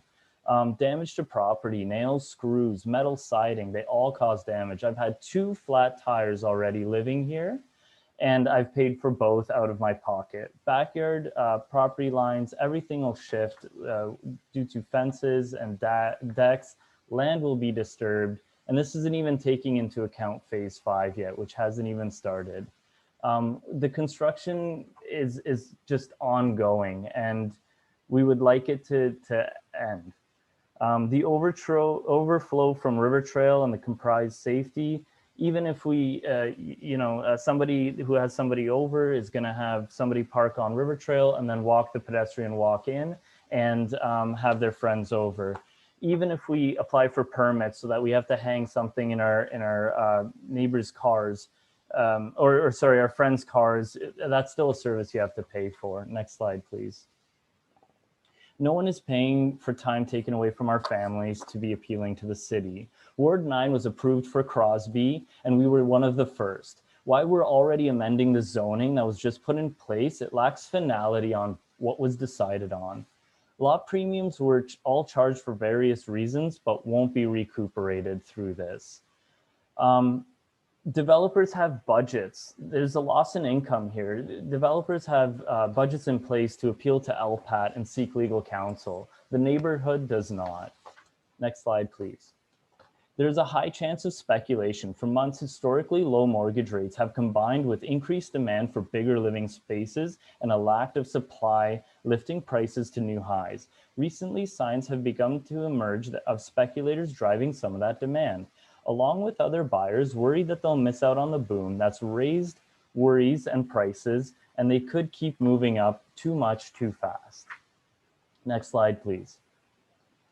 The ADU concept is magnificent, and I want to thank the amazing work of the city, staff, and province for making this possible. This will increase the supply substantially and immediately help to sustain and get affordable housing in Kitchener. As an example, my parents are getting to an age where they want the condo life, but maybe, but they can't find a average price condo to retire in. If I decide to build an ADU, I can give them a comfortable place while living and providing them any care that they need. Another example would be my daughter going to university. She wants to stay home and doesn't want to pay residence prices, but she's still in transportation to the college.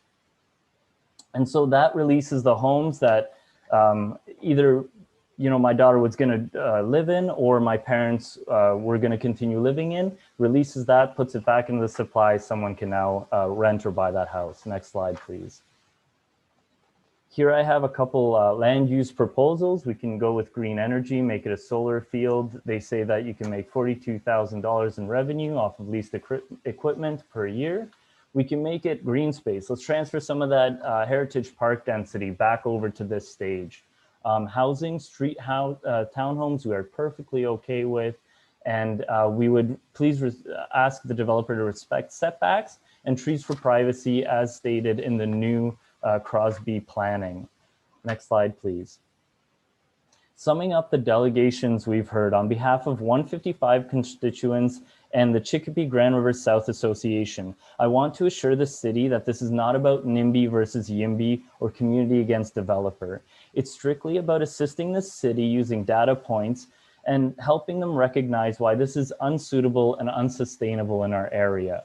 We would like the zoning restarted from prior to R6 and do not support the current product that the developer has been allowed to go back to. This wasn't even discussed with the public.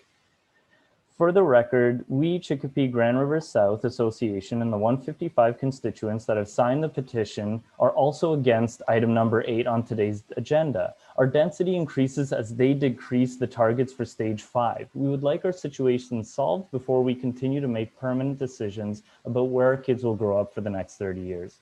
I urge the city to come out and see the land, the massive backfills, the slopes, the already congested streets,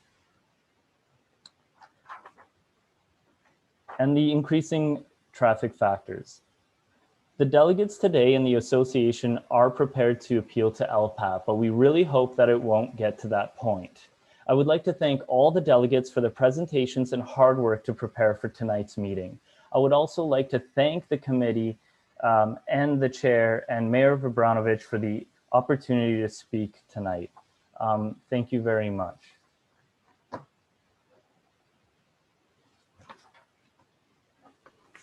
Thank you very much, Mike. I don't see any questions. Thank you for your information. Those are all the questions, or those are all the delegations. I'll allow committee members to key back in for questions of staff.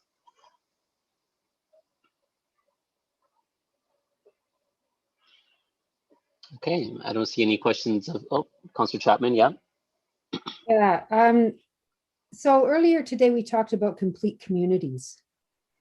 And, here we've got a subdivision that's, in the process of being built, and it's, it's quite dense. And so is this what we're looking for when we talk about complete communities?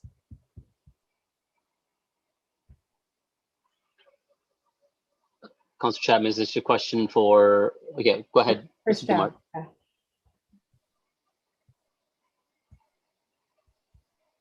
Sorry, through the chair, can you repeat the question? Yeah, in an earlier meeting this morning, we were talking about complete communities in the context of the Transform Waterloo Region document report that we passed. And an emphasis on the importance of complete communities where people can get to the store by walking or taking a bike ride, have the amenities all close to home. Is this, would you say this meets the criteria of a complete community? It's close to meeting the definition of complete community. So complete communities obviously offer a range of different housing types and commercial uses. So within this development, there's an existing regulation that's, or special use provision, that's 419U. So that permits small scale commercial uses, and that special use provision is being carried forward. So what that will do is allow flexibility for each of the buildings to have those small scale commercial uses for residents within the neighborhood to use. And are there any of those commercial units in the complex right now? So we haven't got there. So this application is proposing to amend the zoning to allow the building to be built. Then once they come to site plan, they'd have the opportunity to propose the commercial units. In addition to that, within close proximity to this community is the mixed use node at the corner of Lackner and Fairway. So that is a mixed use site where currently the Chicopee Hill School site is on, and there's 5 other vacant units there that can be developed with commercial and mixed uses. And just do you anticipate asking for affordable housing units? And I don't mean attainable, I mean affordable. Through the chair, that is not one of the requests. So you don't see this as a reasonable request? Through the chair, it's not something that the developer is offering up, nor is it something that the city has asked for. And are they using any alternative energy sources, geothermal or? No, so through the chair, geothermal would not be permitted here. As I spoke to in the applicant, this is source water drinking. This is our source water drinking for the area, and the region does not permit geothermal wells, nor does it permit underground parking. Okay, thank you. Councillor Schneider. Thank you, Chair Singh. Mr. Dumart, when it comes to development, once these 2 phases are developed, is there room to do any more development on that side of Fairway Road in that area? Through the chair, once this site is completed and stage 5 is built, the entire subdivision would be fully built out.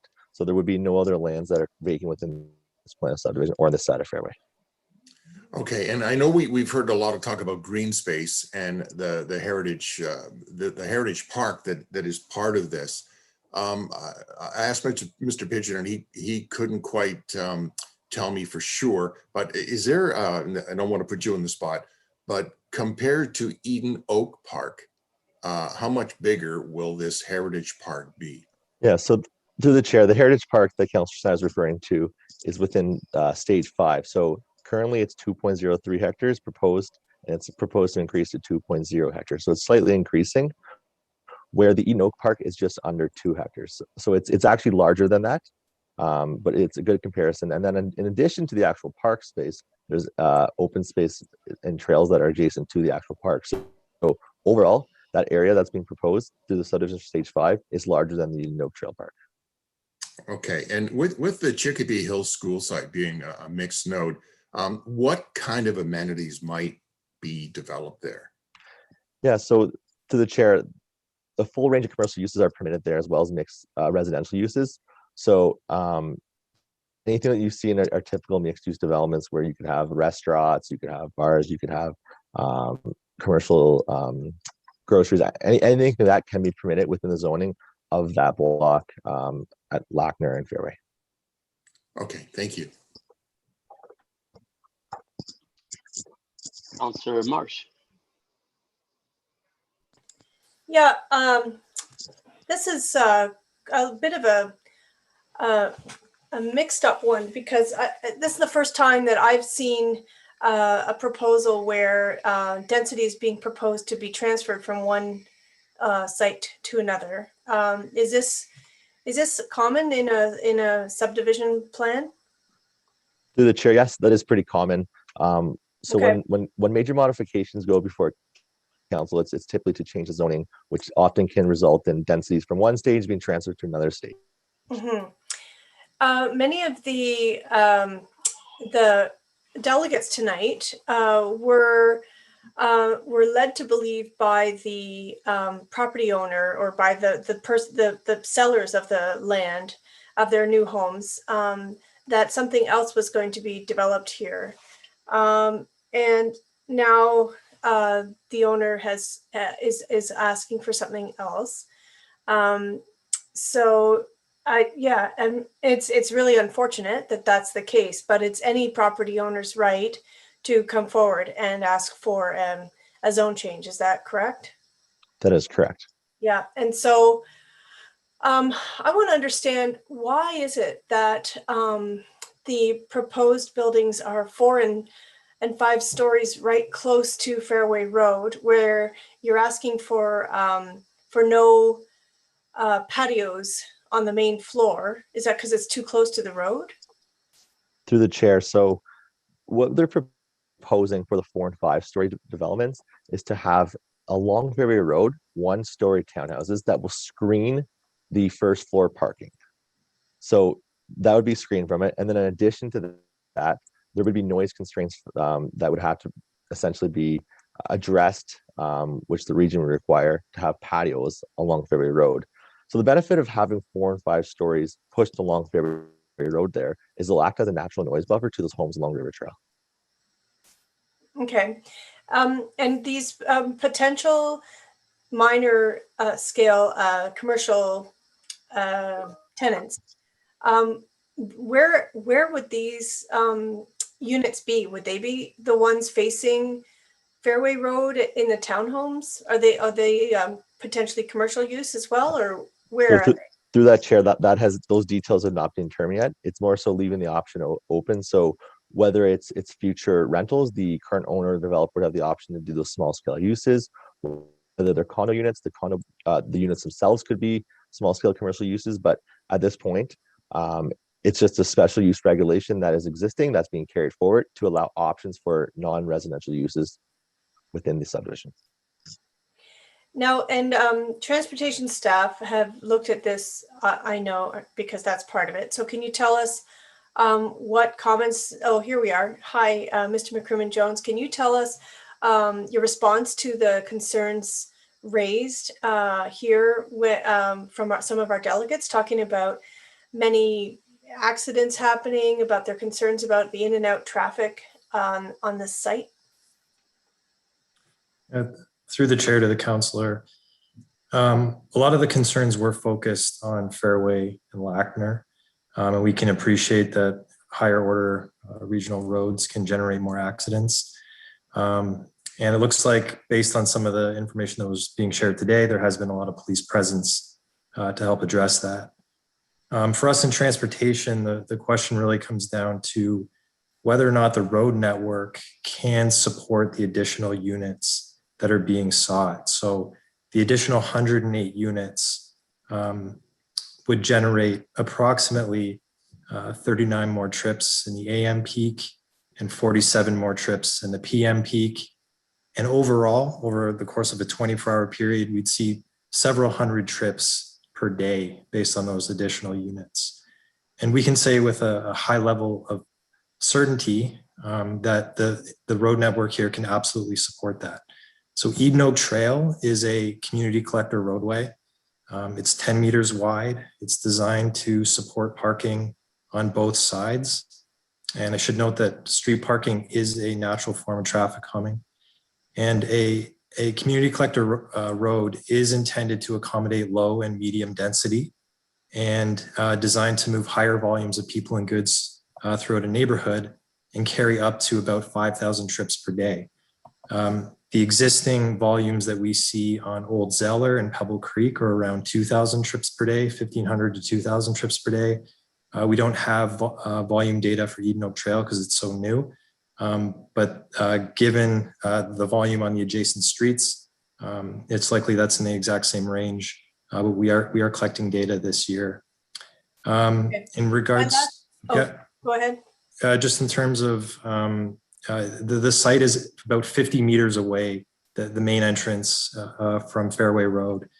So any traffic exiting the site or entering the site, the most efficient path of travel when coming from the city is to take Lackner to Fairway Road. And most of those cars would be within the neighborhood for about 50 meters of road length before they got to the site. Thank you. Some of the stories did seem concerning, and so I think that they're worthy of addressing in a separate conversation, such as cars parked right up to the stop sign. Thanks. Through the chair to the councillor, we made note of that, and it's something that we'll look at more closely. A lot of these roads are still under warranty and ownership by the developer, so we can look at existing bylaws and signage to improve those conditions.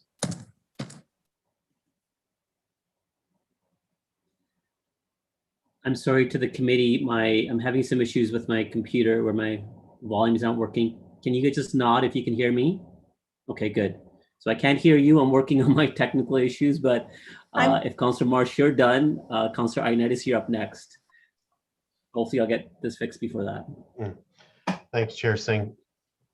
And yeah, I have a couple questions I want to ask, like with regards to the park space, and isn't the Grand River right there? Like, do we not have this trail network that's being built and everything else? And isn't it being used? Doesn't it have other uses to be an additional park space? Through the chair, that is correct. The Walter Bean Trail is located there. Within the community, there's 4 existing parks, and the proposed park within stage 5 will be the 5th park, which will be the largest within the plan of subdivision. Okay. I wish my neighborhood had a nice river like that. That sounds like a great park area to me. I'm not sure what that concern is about, but with the traffic concerns, it sounds like a lot of the concerns were on Fairway Road. And so has the region done any traffic studies with regards to that road in particular, and whether or not if there's more signal lights that are needed or another roundabout? I'm not sure. Through the chair to the councillor, there is ongoing investigations at Fairway and Lackner to improve the signals there. And the region is very much in tune with concerns coming from the school community and improving safety for school kids crossing Lackner specifically. So it is on their radar, and we can follow up with them to find out more. That's all the information I have on that right now. Okay. I guess my last question too is with regard to commercial space. And I could have swore there was another 3-4 acres across on Fairway that was for sale for commercial space and all that stuff. I'm just wondering if Mr. Dumart can confirm that. Yeah, through the chair, I believe I know which parcel you're speaking to, and that is designated mixed use, so there would be opportunities for mixed use development there. Okay, so unfortunately for the neighborhood right now, the commercial space hasn't caught up to the residential pace with regards, because to me it seems like there is a lot of potential for commercial space really relatively within 1.5 kilometers or 2 kilometers at most. So those are all the questions I have. Just for clarity, Councillor Ioannidis, the site I think you were talking about across from Chicopee School on the other side of Fairway, that's commercial. It's not mixed use, but commercial. Councillor Davey, go ahead. Thank you. Actually, yeah. So actually, Councillor Ioannidis covered off my one question. I was curious about that property because it does seem fairly close, and I recall it being a couple or 3 acres. My only other question was in this land swap scenario. Apologies if you covered off already, Mr. Dumart, but what is to stop the developer or the property owner from using the land swap to get higher density on the front, developing that parcel, and then going back and putting it in for his own change for higher density at the end on the parcel in the rear? Like, do we have any safeguards for that event?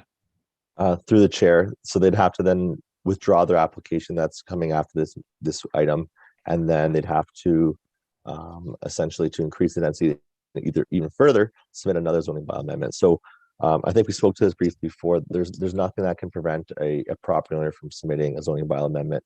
They'd have to go through the whole process and be back to committee like we are tonight. Okay, so that is a risk. Okay, thank you. Okay, that appears to be all the questions from the committee to staff. Can I get a mover for the item? Through the chair, my apologies for interrupting. We do have an unregistered individual on the meeting. Okay. Could I bother you to allow me to check in with them just to make sure that they weren't here hoping to speak to this item before we move forward with the motion? That's fine. We've gone through this long. Want to include their voice. Could I bother the person identified as Christian? Are you here hoping to speak to this item tonight? Yeah, hi. I wasn't sure that I'm going to be on. I was here just listening. Can you hear me, guys? Yeah, Christian, we can hear you. Again, you're not required to, make a delegation. Well, I just want to make it very short. I don't want to be taking too much of your time. I'm at 211 Eden Oak Trail, and I want you guys to know that we as the residents here, I can speak on behalf of most of the people that live here, we are bothered by the traffic already existing. It's not like a car is parked here and there. The cars are just parked one after one, and building this already existing to increase on 239 Eden Oak is just going to be a lot worse already existing right now. And I just want to know that you guys are more listening to this part and living residents here, not just a screen or something you see on a paper right there, So I just wanted to get this out and for you guys to actually care about the neighbors and the neighborhood here that's already being built. I was here since 2016 in July before anything almost was built here ever. And we already knew the blueprint about the other side mirror finish of the other condos too that are already there. And we just thought this is going to just be another thing. And for us to experience this increase is just making us have no privacy, safety, coming the cars from Fairway up where it's already 80 zone, just off the ramp, it turns to 60, which is Eden Oak, the first convict here, the first street that turns to the left. Imagine that short, coming in. And we live here. We want to have a livable, enjoyable lifestyle here, not just seeing businesses wanted to up on real estate and increase the real estate to gain more profit. We have to be taking consideration that we live here. So this is something that we are experiencing, that we've been kind of put in a situation, and you guys have to open your eyes and actually even come down here and check out the street for yourself at the intersection here, Eden and Fairway. And the first houses all the way to the roundabout with Grand Flats. It's a lot of congestion here on this street, just this part, very short part. So at the roundabout with the Grand Flats, coming on towards Fairway, that short part is very congested. I live there. And most of the people that presented, they live close by, and Alex, Cheek, and whomever is attending right now, the Zoom conversation. Hey. Sorry, I'm still working around the house here. I wasn't prepared. No, go ahead. Sorry, I thought you were finishing off.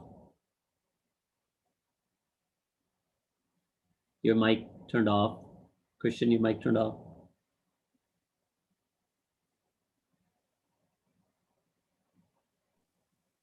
Okay, well, I'm wrapping it up. I just wanted to get my 2 cents out there and for you guys to actually care about the people and the environment and our lifestyle before the money, before the business.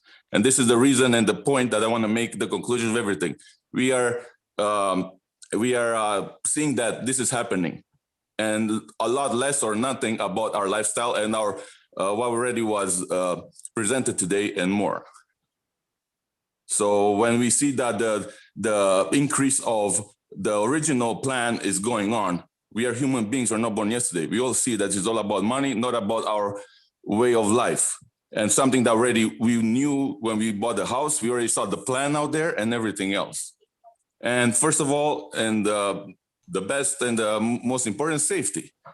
Getting out of my driveway, coming in, getting on Fairway, which is like you know, 3, 4, or 5 houses. You know, I want to make sure that it's not, you know, so congested. Or like I said, up to Grand Flats, where that roundabout is, from Fairway and Eden Oak, it's very, very unsafe. Or at least to the first street on the left. I don't know what street that is. That's actually where the mailboxes are. It's full of cars parked like there's a birthday party, there's a wedding, there's anything every day. And building another set of them and higher than original, imagine what that will do. That's all. Christian, there's a question. Thank you very much for your time. There's a question of you from a committee member. Councillor Marsh. Yeah, actually, based on Christian's comment, it reminded me of a few of the other delegates. I do have a question of the representative of the proponent, if I may. Okay, did you have any question for Christian or? No. Okay, thank you, Christian. Thank you for presenting. Okay, so I'm guessing it's Mr. Pigeon is still available. Councillor Marsh, what's your question? Mr. Pigeon, so there seems to be a fair bit of concern about privacy, especially from the homeowners who are backing onto this development. And I'm just wondering, I see that the staff comment to mitigate privacy concerns is about a setback of 25 meters. And I do see a small little line of green space, like a buffer. But to what degree are you and your client willing to agree to a higher fence and to planting more trees to help alleviate the privacy concerns? So thank you through the chair. So in 2016, the River Trail Avenue homes were not there. That stage 3 was registered in 2016. And at the time, 4-story building was permitted on the block that we're talking about. So there's no change that those residents are experiencing other than the 5-story out at Fairway Road. To your point, the question about buffering and landscaping will be a site plan matter. I'm certain that the city will impose a solid wood fence and landscaping along that edge to soften the buffer between the proposed buildings and the single detached homes. There are 26,000 vehicles that travel Fairway Road today. 750 of those are trucks. And the noise from Fairway Road to those single detached homes is 67 decibels during the daytime. And in the evening, it's 60 decibels. The maximum permitted by the Ministry of Environment is 45 at night. The buildings that will be built along Fairway Road will actually act as a buffer. So there is an advantage to those residents on River Trail Avenue from a noise attenuation perspective. Last thing I wanted to mention about traffic. The traffic is going to be either going to stage 5 or it's going to be going to this block. It's the same volume of traffic, but moving the density out towards Fairway Road, rather than going through the subdivision, it will actually be going to this medium or to this 4- and 5-story buildings, rather than going into stage 5. Mm-hmm. So we are transferring 100 units essentially from stage 5 to this block, but it's the same volume of traffic overall. Mm-hmm. So with regard to the site plan process, which is not something that, as you very well know, council has any direct control over. I guess I just wanted to ask you to commit verbally today to providing for a good quality high fence and more trees than what we see in this plan to mitigate sound and privacy. Yeah, no question. I think Mr. Dumart is taking notes, and when this site plan application comes forward, I'm sure that he, on behalf of the city, will ensure that additional mitigation measures are in place for landscaping and and fencing it to address the transition between the uses. Okay, thank you very much. Councillor Marsh and Mr. Pigeon. Oh, Councillor Snyder, go ahead. I just have one more question of Mr. Dumart.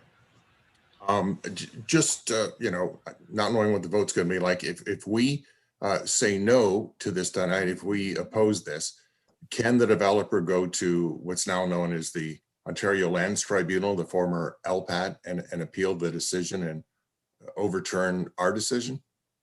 Through the chair, that is correct. They would have the ability to appeal to the Ontario Lands Tribunal. Thank you.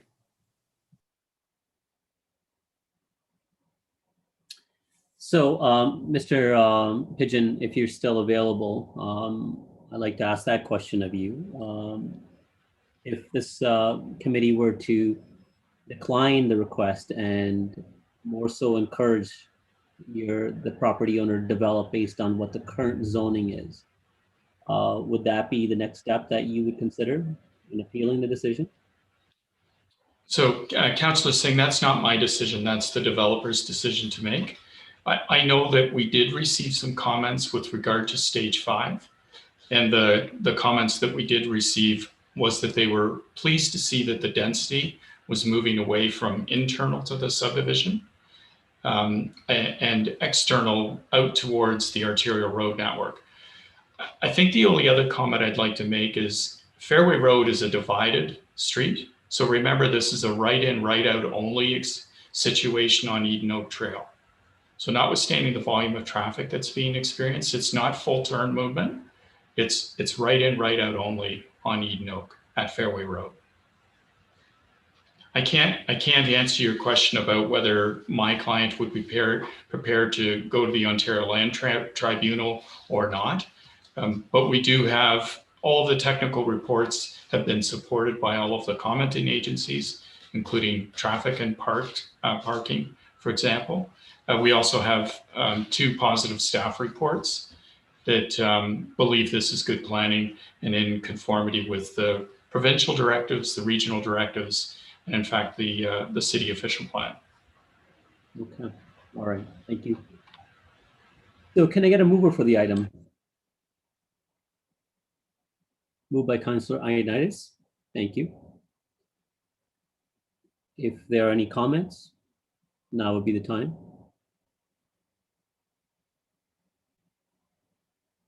I don't see any comments. As chair, I'll quickly just try to make some, and I think it's poignant for us to be able to identify this.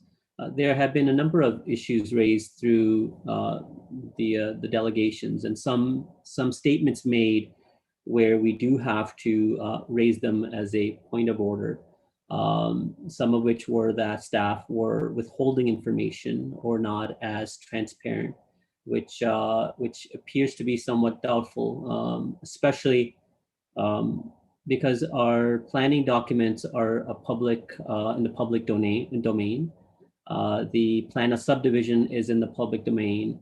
We have a very comprehensive and very easy to use GIS mapping system that's accessible, that outlines what the parcel's zoning is and allowable uses are, which homeowners could have easily accessed. So that's not information that's being hidden.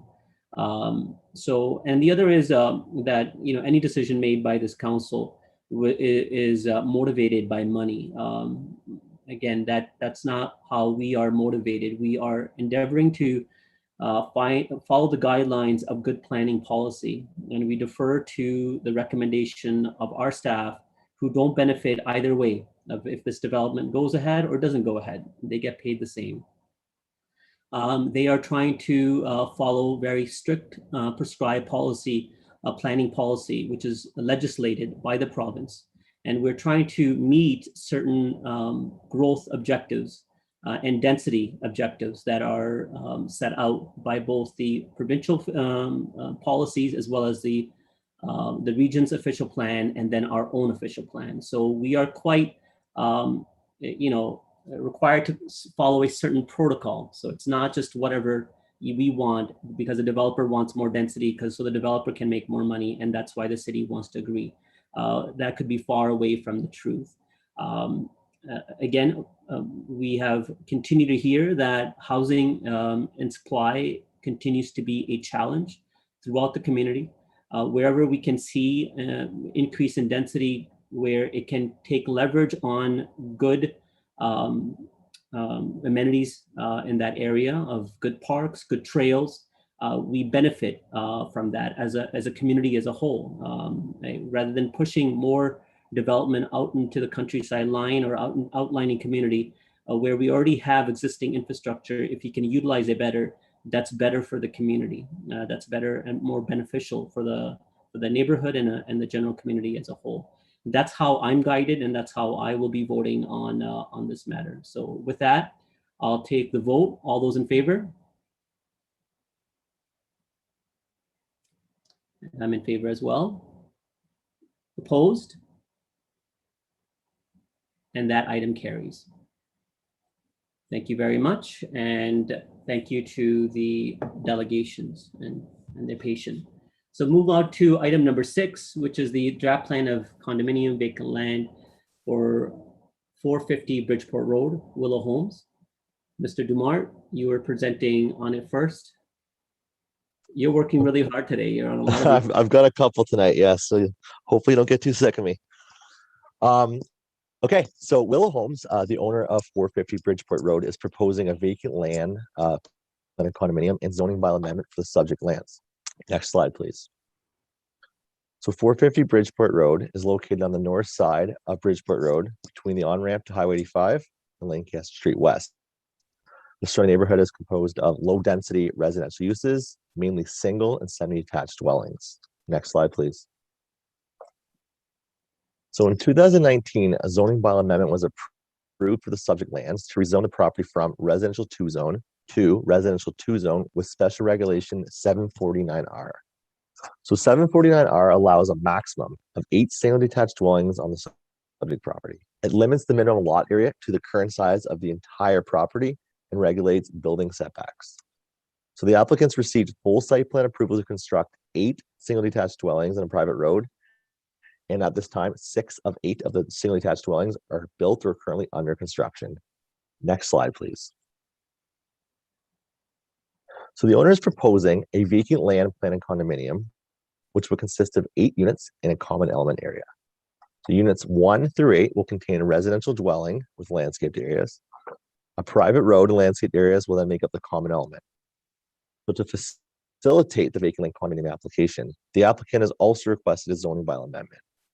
So the current zoning regulations for the subject lands, they regulate the lot area and lot width for the entire property. So additional site-specific regulations are required to be added to regulate the individual condominium units. So those would be like creating the lots, and we have to regulate the lot widths and the lot areas of the proposed vacant land units. So the applicant is proposing to add a site-specific regulation to allow the individual units, the lots, being created through the vacant land condominium to have a minimum lot width of 14.1 meters and a minimum lot area of 443 square meters.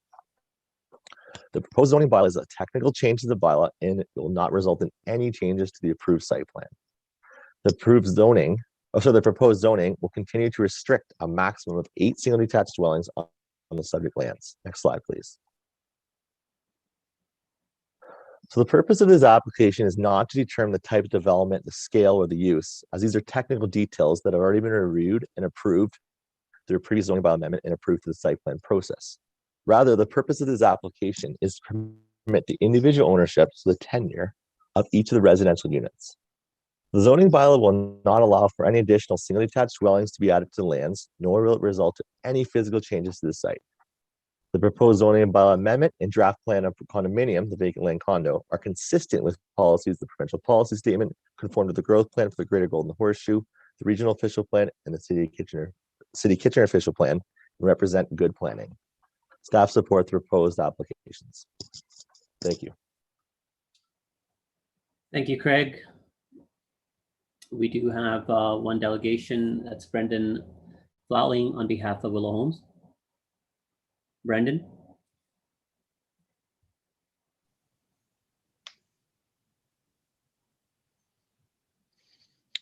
Hi, good evening, Councillor Singh and members of the committee. I won't take much of your time. I'm simply here to say that we're supportive of the staff report as presented. This is a technical zone change and a draft plan of condominium being filed for really to identify and secure the ultimate tenure of these single detached homes. As a result of the approvals this evening, as Mr. Dumart mentioned, there's no further changes to the approved plan. There's no changes to the approved site plan, and the development will be finalized and completed in the manner that's already site plan approved. So it's a technical amendment along with the draft plan approval. We're supportive of the staff report as written and the draft plan conditions provided by the region and through city staff's report and circulation. And with that, I'd be happy to answer any questions you might have. Thank you, Brendan. I'm not seeing any questions. Thank you very much. Can I get a move for the item? Moved by Councillor Davey. Through the chair, we did have a last-minute individual register for this item, a Jason Waller. He registered, I believe, in opposition, but he doesn't seem to be on the call any longer. Oh, sorry. He is available here if the committee will hear him. Yes, please.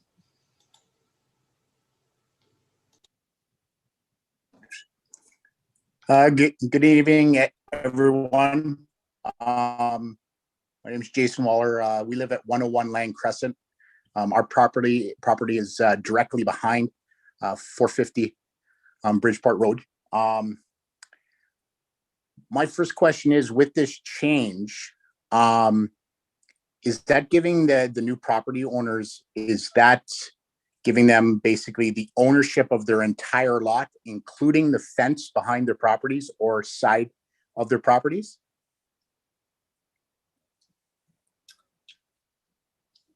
Jason, Craig, do you want to explain how the condominium would work? Yeah, through the chair. So that would be correct. So the fence in this case would be then the ownership of the individual owner. And then in terms of maintenance, there's also retaining wall there. So the retaining wall defense is all of that is addressed through the declaration. So essentially, yeah, the individual ownership of that would be on the unit, the property unit boundary, and they would technically own it. And then through the common fees and the way it's secured through the declaration, it's the actual the condominium that would be responsible for maintaining it.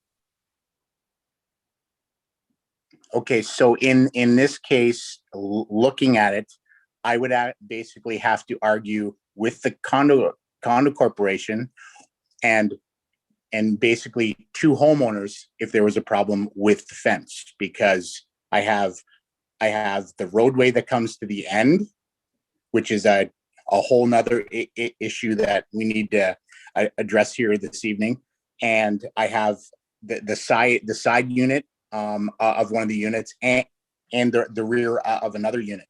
So I'd essentially have to argue with three people if there was a problem with the fence. So through the chair, it would be the condivore that you would discuss then, the common ownership of that fence that you're referring to.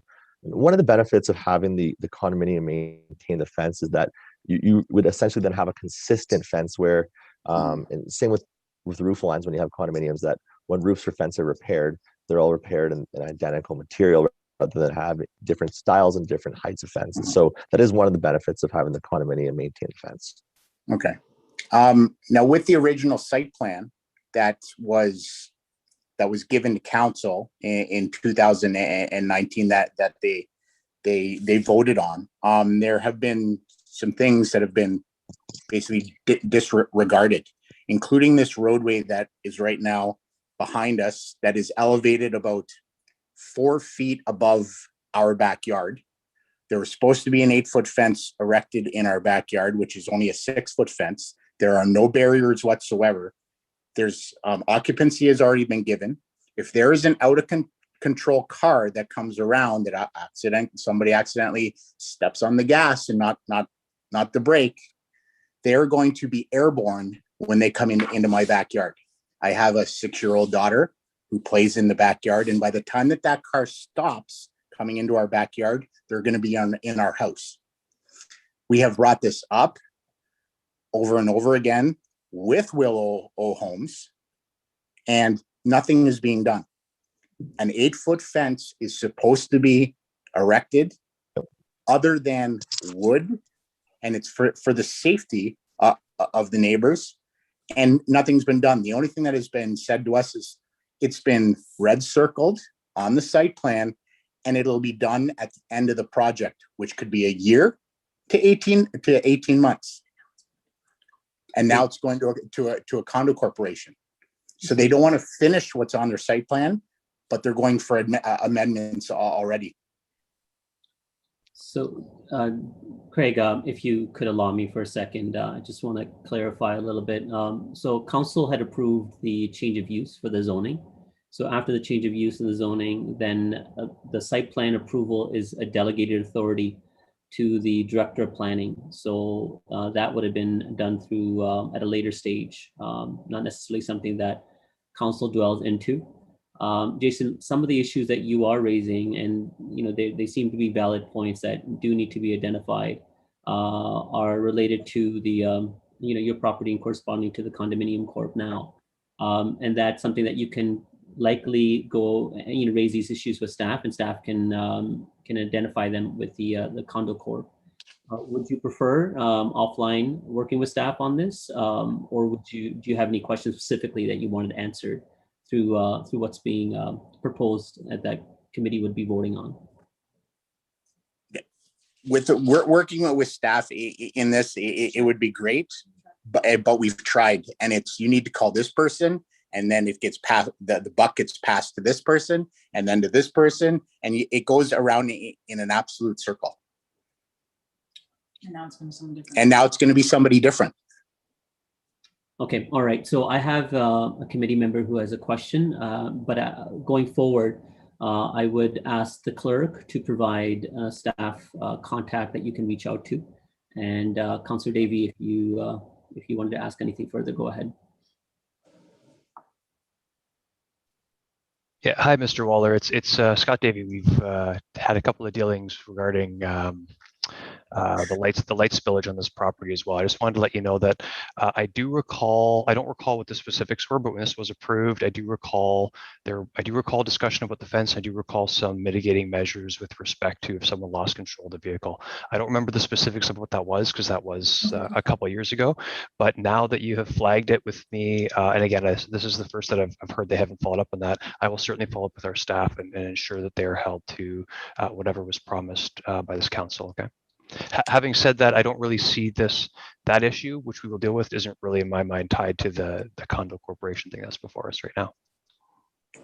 Yes, and I completely agree. And same thing, Councillor Davey. It's understood. We've been trying to think as well, and I think you're going to maybe have to go back to the recording of that council meeting of what Willow Homes promised to build for that 8-foot fence, because it was supposed to be other than wood, and all that they've done right now is it has been red circled for an 8-foot wood fence to be constructed, which will stop nothing. Absolutely, we'll go back and look at what was promised. Thank you very much. Okay. Thank you, Jason. I don't see anyone else. Thank you for coming forward. So again, the item has been moved, and I will call the vote. All those in favor? And opposed? And the item carries. So thank you. We'll move on to item number 7, which is the zoning bylaw amendment for 138 E.B. Dale for Reed's Heritage Home Limited. Again, Craig, you're up again. Yeah, it's me again. Okay, thank you. So 130 E.B. Dale Drive is proposing a zoning bylaw amendment, and the owner of the property is Reed's Heritage Homes. Next slide, please. So the subject lands are located southeast of Otto Street North and Lackner Boulevard intersection on the north side of E.B. Dale Drive. Oh, pardon me. The subject site is approximately 116 meters wide, approximately 112 meters deep, with an overall area of 1.2 hectares. The subject lands are presently developed with a single detached dwelling. The eastern portion of the subject lands are partially located within the Grand River Conservation Regulated Area. And to the east of the property is a natural area known as Natchez Hill, which is an environmentally sensitive policy area owned by the City of Kitchener. Next slide, please. So Reed's Heritage Homes also owns the lands directly to the north of this property, which is known as 1000 Lackner Boulevard, which is currently under construction with approvals for 6 multiple residential buildings containing 358 residential units. Next slide, please. So what the applicant is proposing is to change the zoning of the subject lands at 130 Ebedale Drive to permit the development of multiple residential buildings. The proposed development includes 8 townhouse blocks, each building 2 stories in height with 36 units in total. Each of the townhouse units will have an internal parking space located within an attached garage. An additional surface parking for the unit owners, visitor parking, and barrier-free parking spaces are also proposed. So the abutting lands owned at 1000 Lackner, as previously shown on the slide before this, will provide the proposed 36-unit multiple dwelling development at 130 Ebedale with access, which will be provided through a private condominium road. Once the development is fully built out, the intent is that these 2 sites would function as one condominium and be one site. Additionally, there's a secondary access for emergency vehicles, which will be provided from Ebedale Drive. Next, I'm sorry. So to facilitate, I apologize, you can go back to the previous slide, Sarah. So to facilitate the development, the applicant has requested to amend the zoning from residential 2 zone to residential 6 zone with special regulation provision 771R and property detail schedule 43. So special regulation 771R will regulate a reduced parking rate of 1.3 spaces per unit, allow for 15% visitor parking, and it recognizes the rear yard as a side yard, which is due to the functionality until the sites merge into one.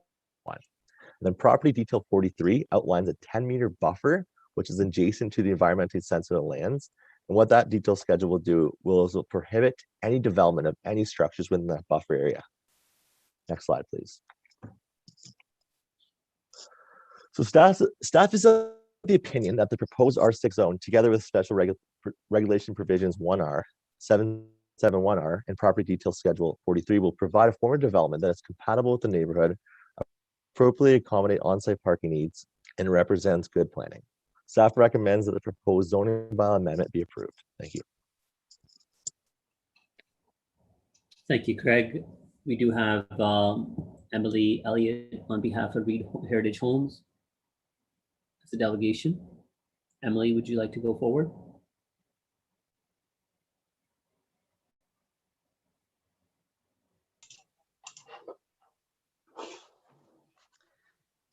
Good evening, Chair Singh and members of the committee. My name is Emily Elliott, and I'm an associate with MHPC Planning, and we have been retained on behalf of Reed's Heritage Homes with respect to the zoning bylaw amendment application. I would like to first thank Mr. Dumart for his presentation to the committee tonight. I will be brief in my remarks and that we've reviewed the staff report prepared for consideration and support the recommendation to approve the zoning bylaw amendment application for 138 Ebedale Drive. I'd be pleased to answer any questions of the committee at this time. Thank you very much. Emily. I see no questions from the committee. Thank you very much. Any questions of staff? I see none. Can I have a mover of the item? Moved by Councillor Schneider. All those in favor? Opposed? And that item carries. Thank you. Thank you, Emily. Thank you. Good night. All right, we move on to item number 8. Craig. All righty, final item. So I believe Chris Pigeon briefly spoke to this earlier in item number 5, but I'll walk you through the proposed application. So this application is a proposal for major modification to draft plan of subdivision 30T 10202 and a proposed zoning bylaw amendment to the lands legally described as Plan 59-1, Part Lot 9, Registered Reference Plan 58R 19978, Parts 1 to 3. So that is Stage 5 within Plan of Subdivision 30T 10202, owned by Rockway Holdings. Next slide, please. So I think we're all familiar with the site now. So these lands are located within Stage 5 of draft approved Plan of Subdivision 30T 10202, which is a vacant parcel of land with frontage along River Trail Avenue towards the north end of the subdivision. Stage 5, the subdivision includes 9.6 hectares of land, which is draft approved and zoned for low-rise multiple residential dwellings with 243 dwelling units. So these would be low-rise residential apartments. And there's a call, and there would also be within this stage 27 single attached dwelling units at 2.03 hectare park. Next slide, please. So the Grand River Flats subdivision was originally draft approved by the City of Kitchener Council, together with implementing zoning and official plan designations in 2012. So the subdivision represents a well-designed contemporary subdivision. It has a mix of residential dwellings, including low and medium density forms of housing, stormwater management ponds, 5 parks, open spaces, and a direct connection to the Wolverine Trail. So since 2012, the subdivision has undergone 4 minor modifications to the draft plan of subdivision to consolidate stages and to change boundaries of stages. So the most recent minor modification was in 2017, which split stage 4 into stages 4 and 5. So to date, stage 1 to 4 are registered, and stage 5 is the last remaining stage of the plan of subdivision, which is not registered. So the majority of stage 5 residential lands are zoned R6, again, with single detached dwellings proposed along River Trail, which are zoned R3 and R4, and then there's a large park block, which is zoned OSR2. Next slide, please. So the owner is proposing to modify stage 5 of the draft plan of subdivision and to change the zoning of subject lands to allow the site to be developed now with 92 single detached dwellings and 75 street fronting townhouse dwellings, and then a 2.0 hectare park, and it'll include new local streets. So this proposed modification will result in a decrease of 103 less dwelling units than previously approved in stage 5. The overall number of units planned for the subdivision will remain relatively the same as what was previously approved by committee, which will be transferring the density to stage 3 of the subdivision, which is 239 Eden Oak Trail. So to facilitate the modification of stage 5, the draft plan of subdivision, the owner is proposing the following zoning to lands. So the yellows would be the R4 zone lands for single detached dwellings. The orange color would be the R6. The park block and trails would be the OSR2 in green. And there's a small portion that would be designated and zoned, natural heritage conservation in the blue. Next slide, please. So the modification proposes a street layout and allotting that is appropriate for the development of the lands. The modification will provide for a range of dwelling units available in the city as lot areas, lot depths, and lot widths will vary in size, which will then provide for a range of dwellings that will vary in size and the number of bedrooms. So the development is contemplated to include a range of unit types, including single detached dwellings and street fronting townhouses. Furthermore, I'll note that the park lot has slightly increased in size and it's been reoriented to have 2 connections to the neighborhood now, with frontage along River Trail Avenue and River Trail Crescent, which is shown as Street A in this plan. Staff are supportive of the proposed modifications to this draft plan. Next slide, please.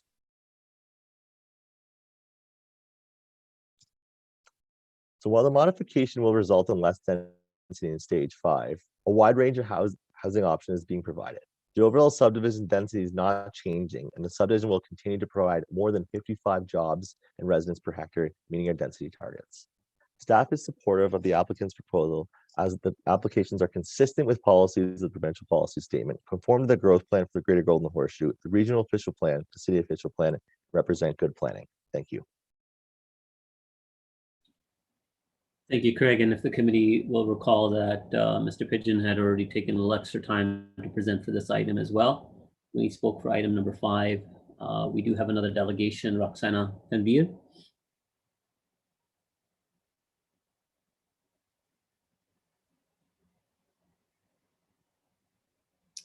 Welcome back, Roxana. You have 5 minutes to make a presentation.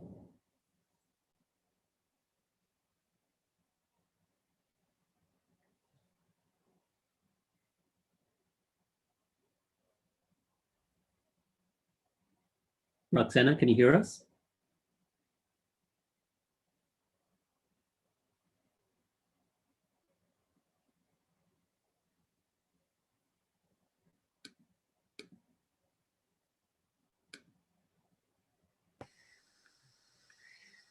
Hello? Okay, can you hear me now? We can hear you now. Thank you. I'm sorry, my mic was mute. So this decision for stage 3 has already been made, and this is meetings about stage 5. But I would just want to make sure that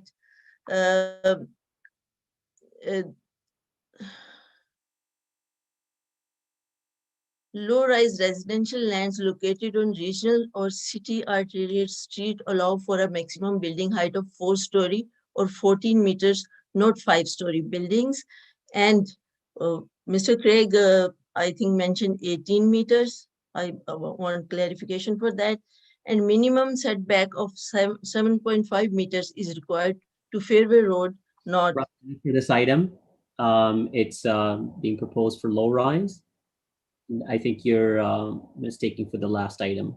Yeah, I am taking because density is from this item is transferred to stage 3. That's I am talking about. Stage 3 should not be like I want to thank you, all of you. I know you you were your hands were tied, you could not do anything, and I am very thankful to you. But I just want you to make sure that builder does not get away with the 4.5 meter distance from Fairway Road, which he is asking, and also 5-story buildings. I know, but I'm just trying to explain to you that item has already been voted on and it's already been approved and will be going to council for ratification. So that item is not up for debate. I appreciate that the concerns that you had and you identified them early, and the committee did take that into consideration. Right now, we're speaking on item number 8. Okay, thank you very much then. Thanks, bye. Thank you very much. All right, with that, any questions of staff? Councillor Chapman? Yeah, I was just wondering if there's any feedback for this proposal. Through the chair, there were 3 public comments received. Most of those comments were relating to timing of construction, grading, and showing support for the decreased density.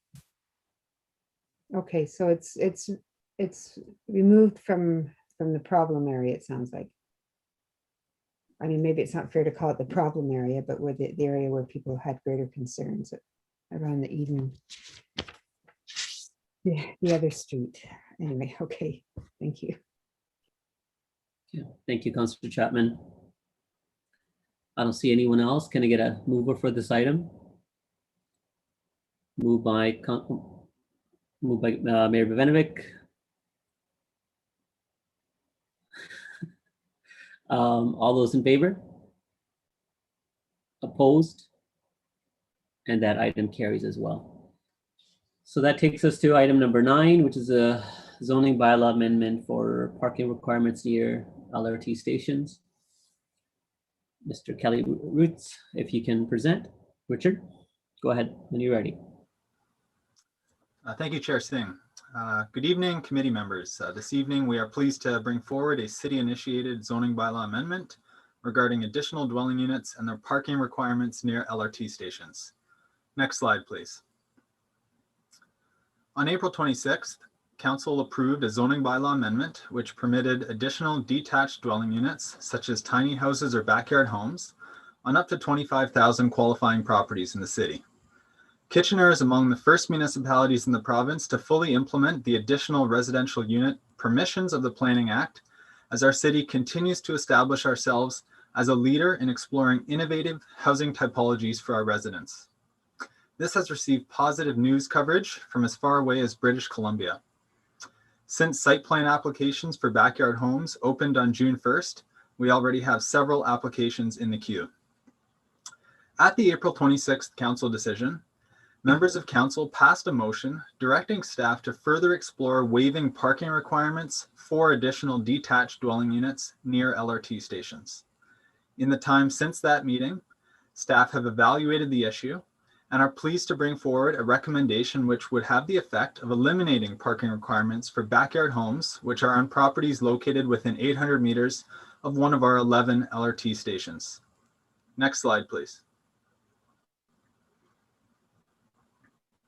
This direction lines up strongly with provincial, regional, and city policies, which encourage reducing automobile dependency, especially near transit stations. While this bylaw would not prohibit a homeowner from providing a parking space for future residents of a backyard home, it does send a strong signal from the city that we are supportive of parking reductions in these areas. All said, this affects around 5,000 low-rise residential properties which permit backyard homes. Next slide, please. For properties within 800 meters of LRT stations, homeowners who construct a backyard home and have a total of 2 units on their property would require only 1 parking space, whereas the bylaw would otherwise require 2. For properties which have a total of 3 units, so 2 units in the main home or a duplex, plus a third in a backyard home, so 3 units in total, only 2 parking spaces would be required, whereas normally it would be 3. Staff is pleased to offer this additional flexibility for homeowners near transit stations. Next slide, please. As mentioned at the April committee and council meetings, staff will be returning to council and committee at the 1-year mark of backyard homes being allowed and reporting on uptake, successes, and challenges.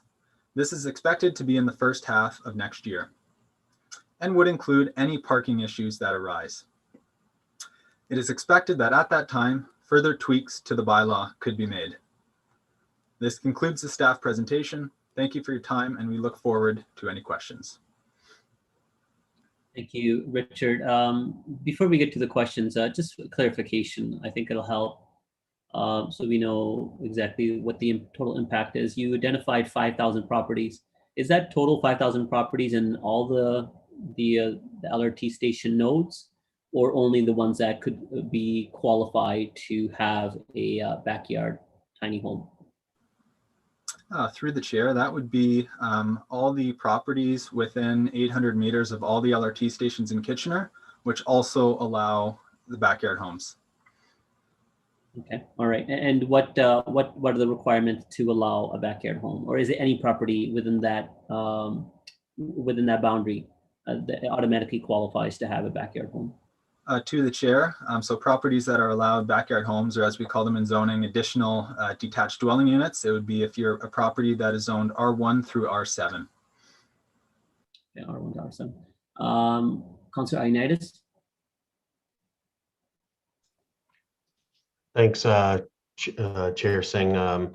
Just for the sake of moving the item forward, I'll be prepared to move the recommendation, and I'm happy with what's being proposed, and it's good job on everyone.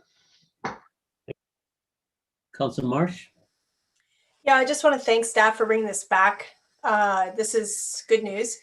I know that there have been a few residents who have, expressed some concern about this arrangement. And so that's why I'm glad we'll see it come back at the 1-year mark.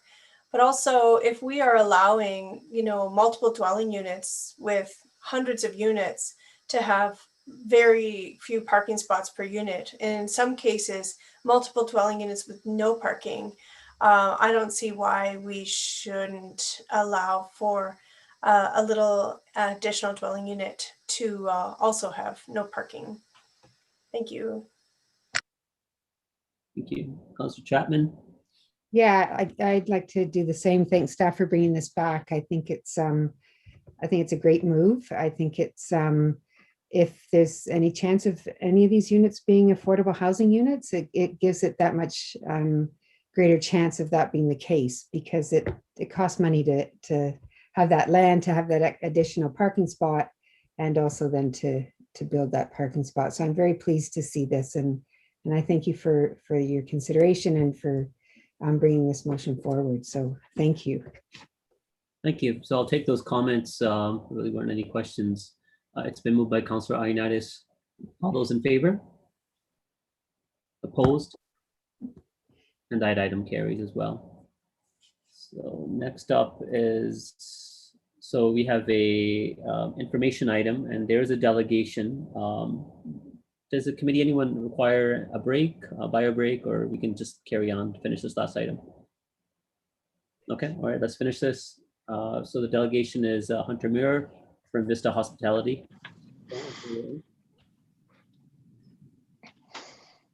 Good evening, Mr. Chair and members of the committee. My name is Kevin Muir with GSB Group. I apologize for delaying your evening. We're not usually delegates to an information report.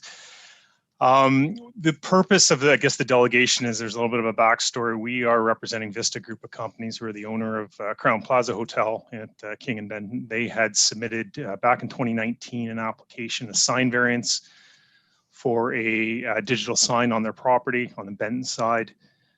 Staff had indicated at the time that they were looking to engage on this study, the downtown digital design study. And so the applicant withdrew their application at that time. Now that we're closer with the study results in hand, the applicant had submitted an application back in May of this year to refresh the application. Essentially, all we're asking is we do have some concerns with the sort of the report, the information report. We don't know what the disposition tonight is from council. We are simply asking, as we understand our site-specific application, our sign variance is coming back to committee and council in August or September of this year. All we're asking is that any disposition of this broader study be, I would say, deferred until that time, so the particulars of our application can be heard. The study was really born of sort of a necessity out of our application, and that's what triggered it. So I think it's prudent in that regard. If there's any questions on that, we certainly have details on what's being proposed, but it is going to come back at a later date. Okay, Mr. Reedman, you did raise your hand. Is there anything you wanted to say? That was an accident. I just moved my mouse and I accidentally clicked raise hand. That's okay. Mayor Vivanovic, go ahead. Thank you very much, and thank you for coming in this evening. I guess my question to you is, I know that your client is looking to put a digital sign on the hotel in question to replace something that was previously permitted by the city, which was a projection sign from at the time, if I remember correctly, because this was some time ago that council approved it, a projection sign that required them to project from the Canadian Mental Health Building across the street onto the wall, and that really wasn't working very well.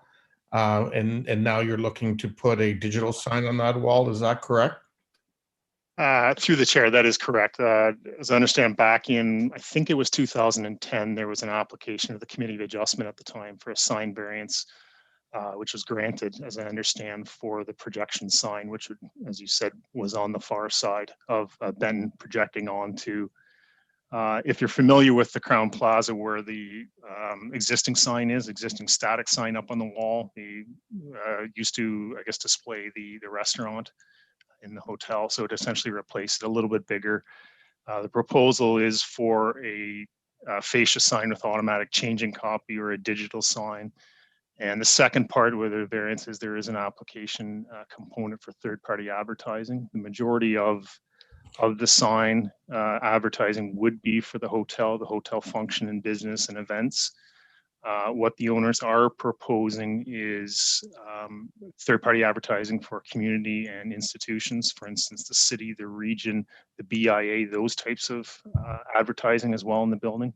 And then as an additional also, potentially down the road, is additional advertising for businesses strictly within the downtown boundaries.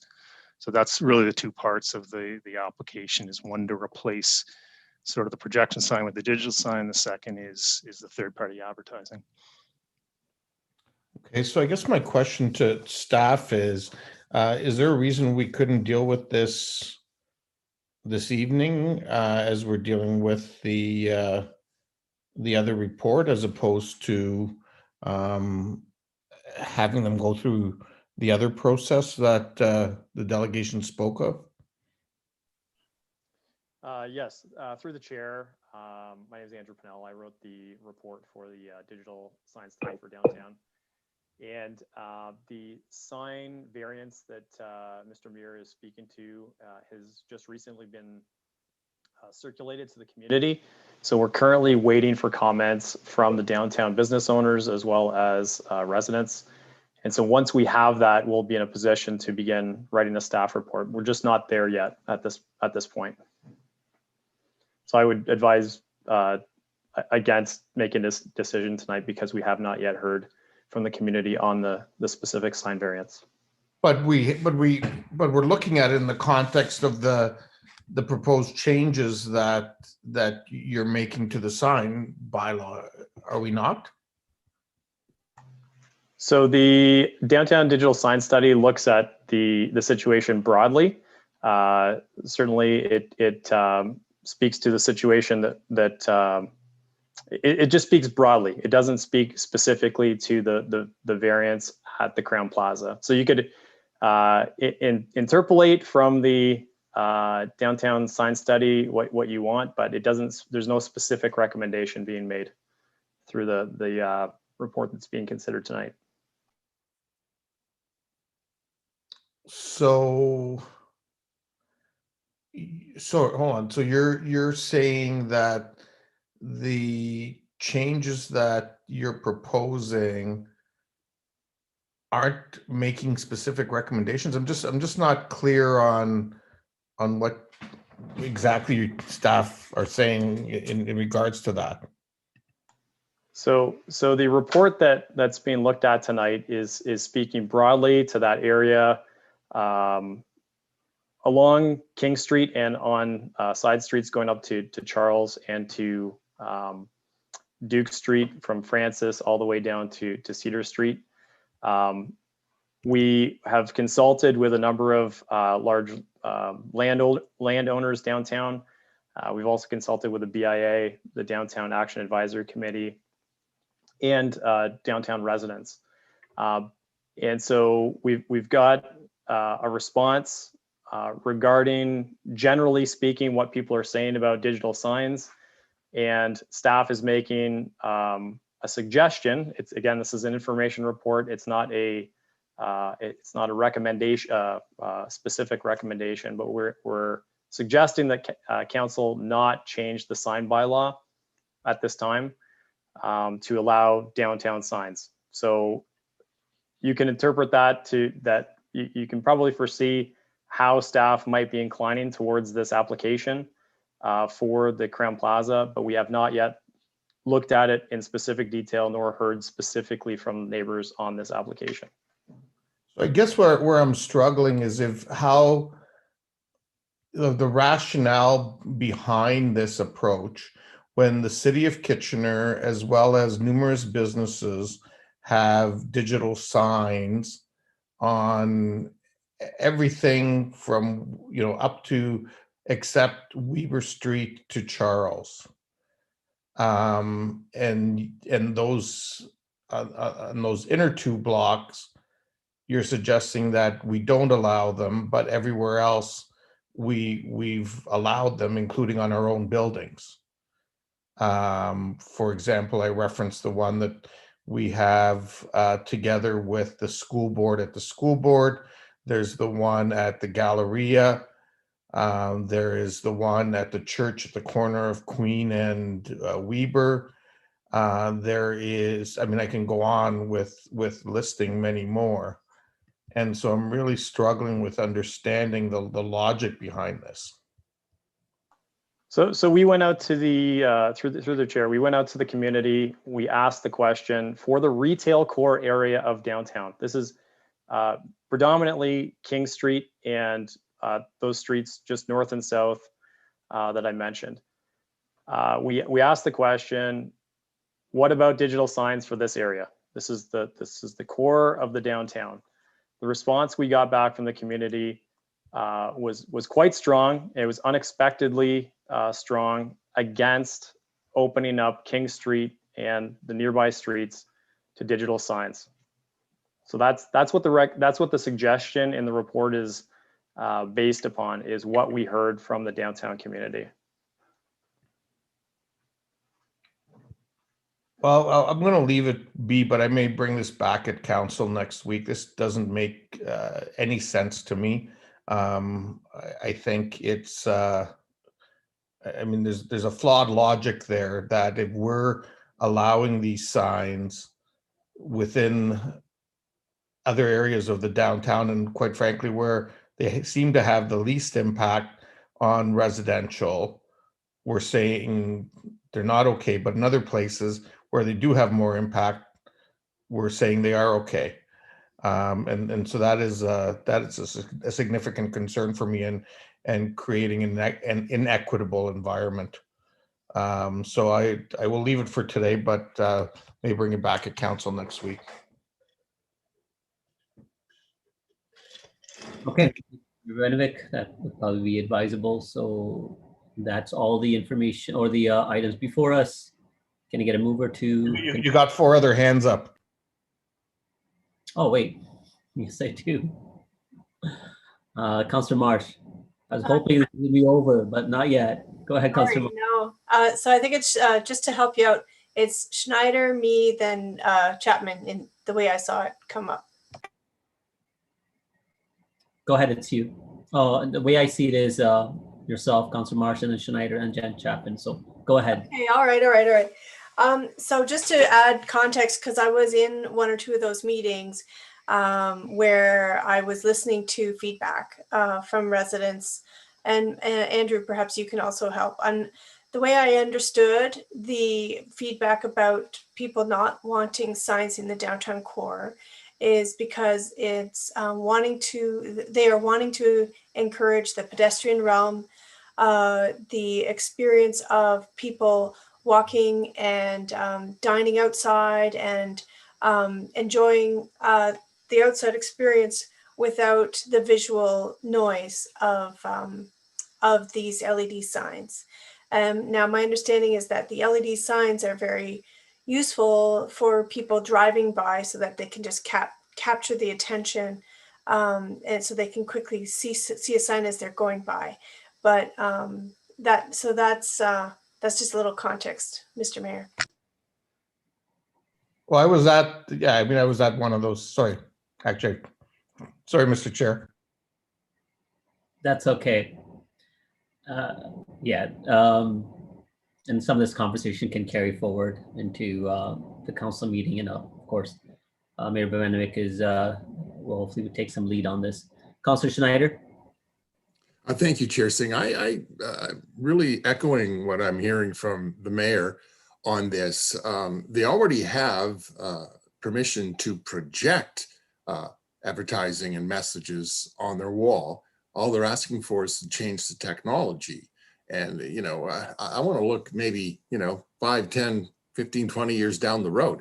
Where are signs going? You go into fast food restaurants now, all the signs digital. So it could give, businesses the chance to, have their name on there, but put a message out there as well. We also have, the Conrad Center with a different type of sign, but the message is changed there. So I just think that, this is a great idea. And I'm hearing that they intend to promote some of our downtown events and BIA events on there as well. It's just new technology and doing things differently. And I think it just gives our downtown businesses more options for their signage. Thank you, Councillor Schneider. As others have, I'll quickly make the point. I think this, does make sense, and I'm surprised, some of the other responses given by staff, and they're seeing it a little bit differently. I think we have a strong business partner here within our downtown who has always conducted and shown themselves to be responsible, and they already have allowances. And if they're just only asking slight changes to, something that they're already allowed to do, it kind of makes me wonder why we would be considering placing greater restrictions, not just for them, for other businesses too, as we have a changing, morphing downtown. I think, adapting to the more digital age is exactly what the businesses need rather than static signs. So hopefully there would be some flexibility, and I look to see what how the conversation evolves from Mayor Bevanovic, and then depending on what happens on council. But on my perspective, I think we need to show some relief and additional allowances. So I'll leave it at that. Can I have a mover to convene the meeting? Councillor Michaud, all those in favor? Opposed? That carries. It's been a long night. Thank you, everyone. Thank you to staff. Thank you, Mr. Dumart. He did a lot of the meetings if he's still around. I appreciate that. So I'm done. Okay, thank you, Mr. Chair. And we will, I guess, pause for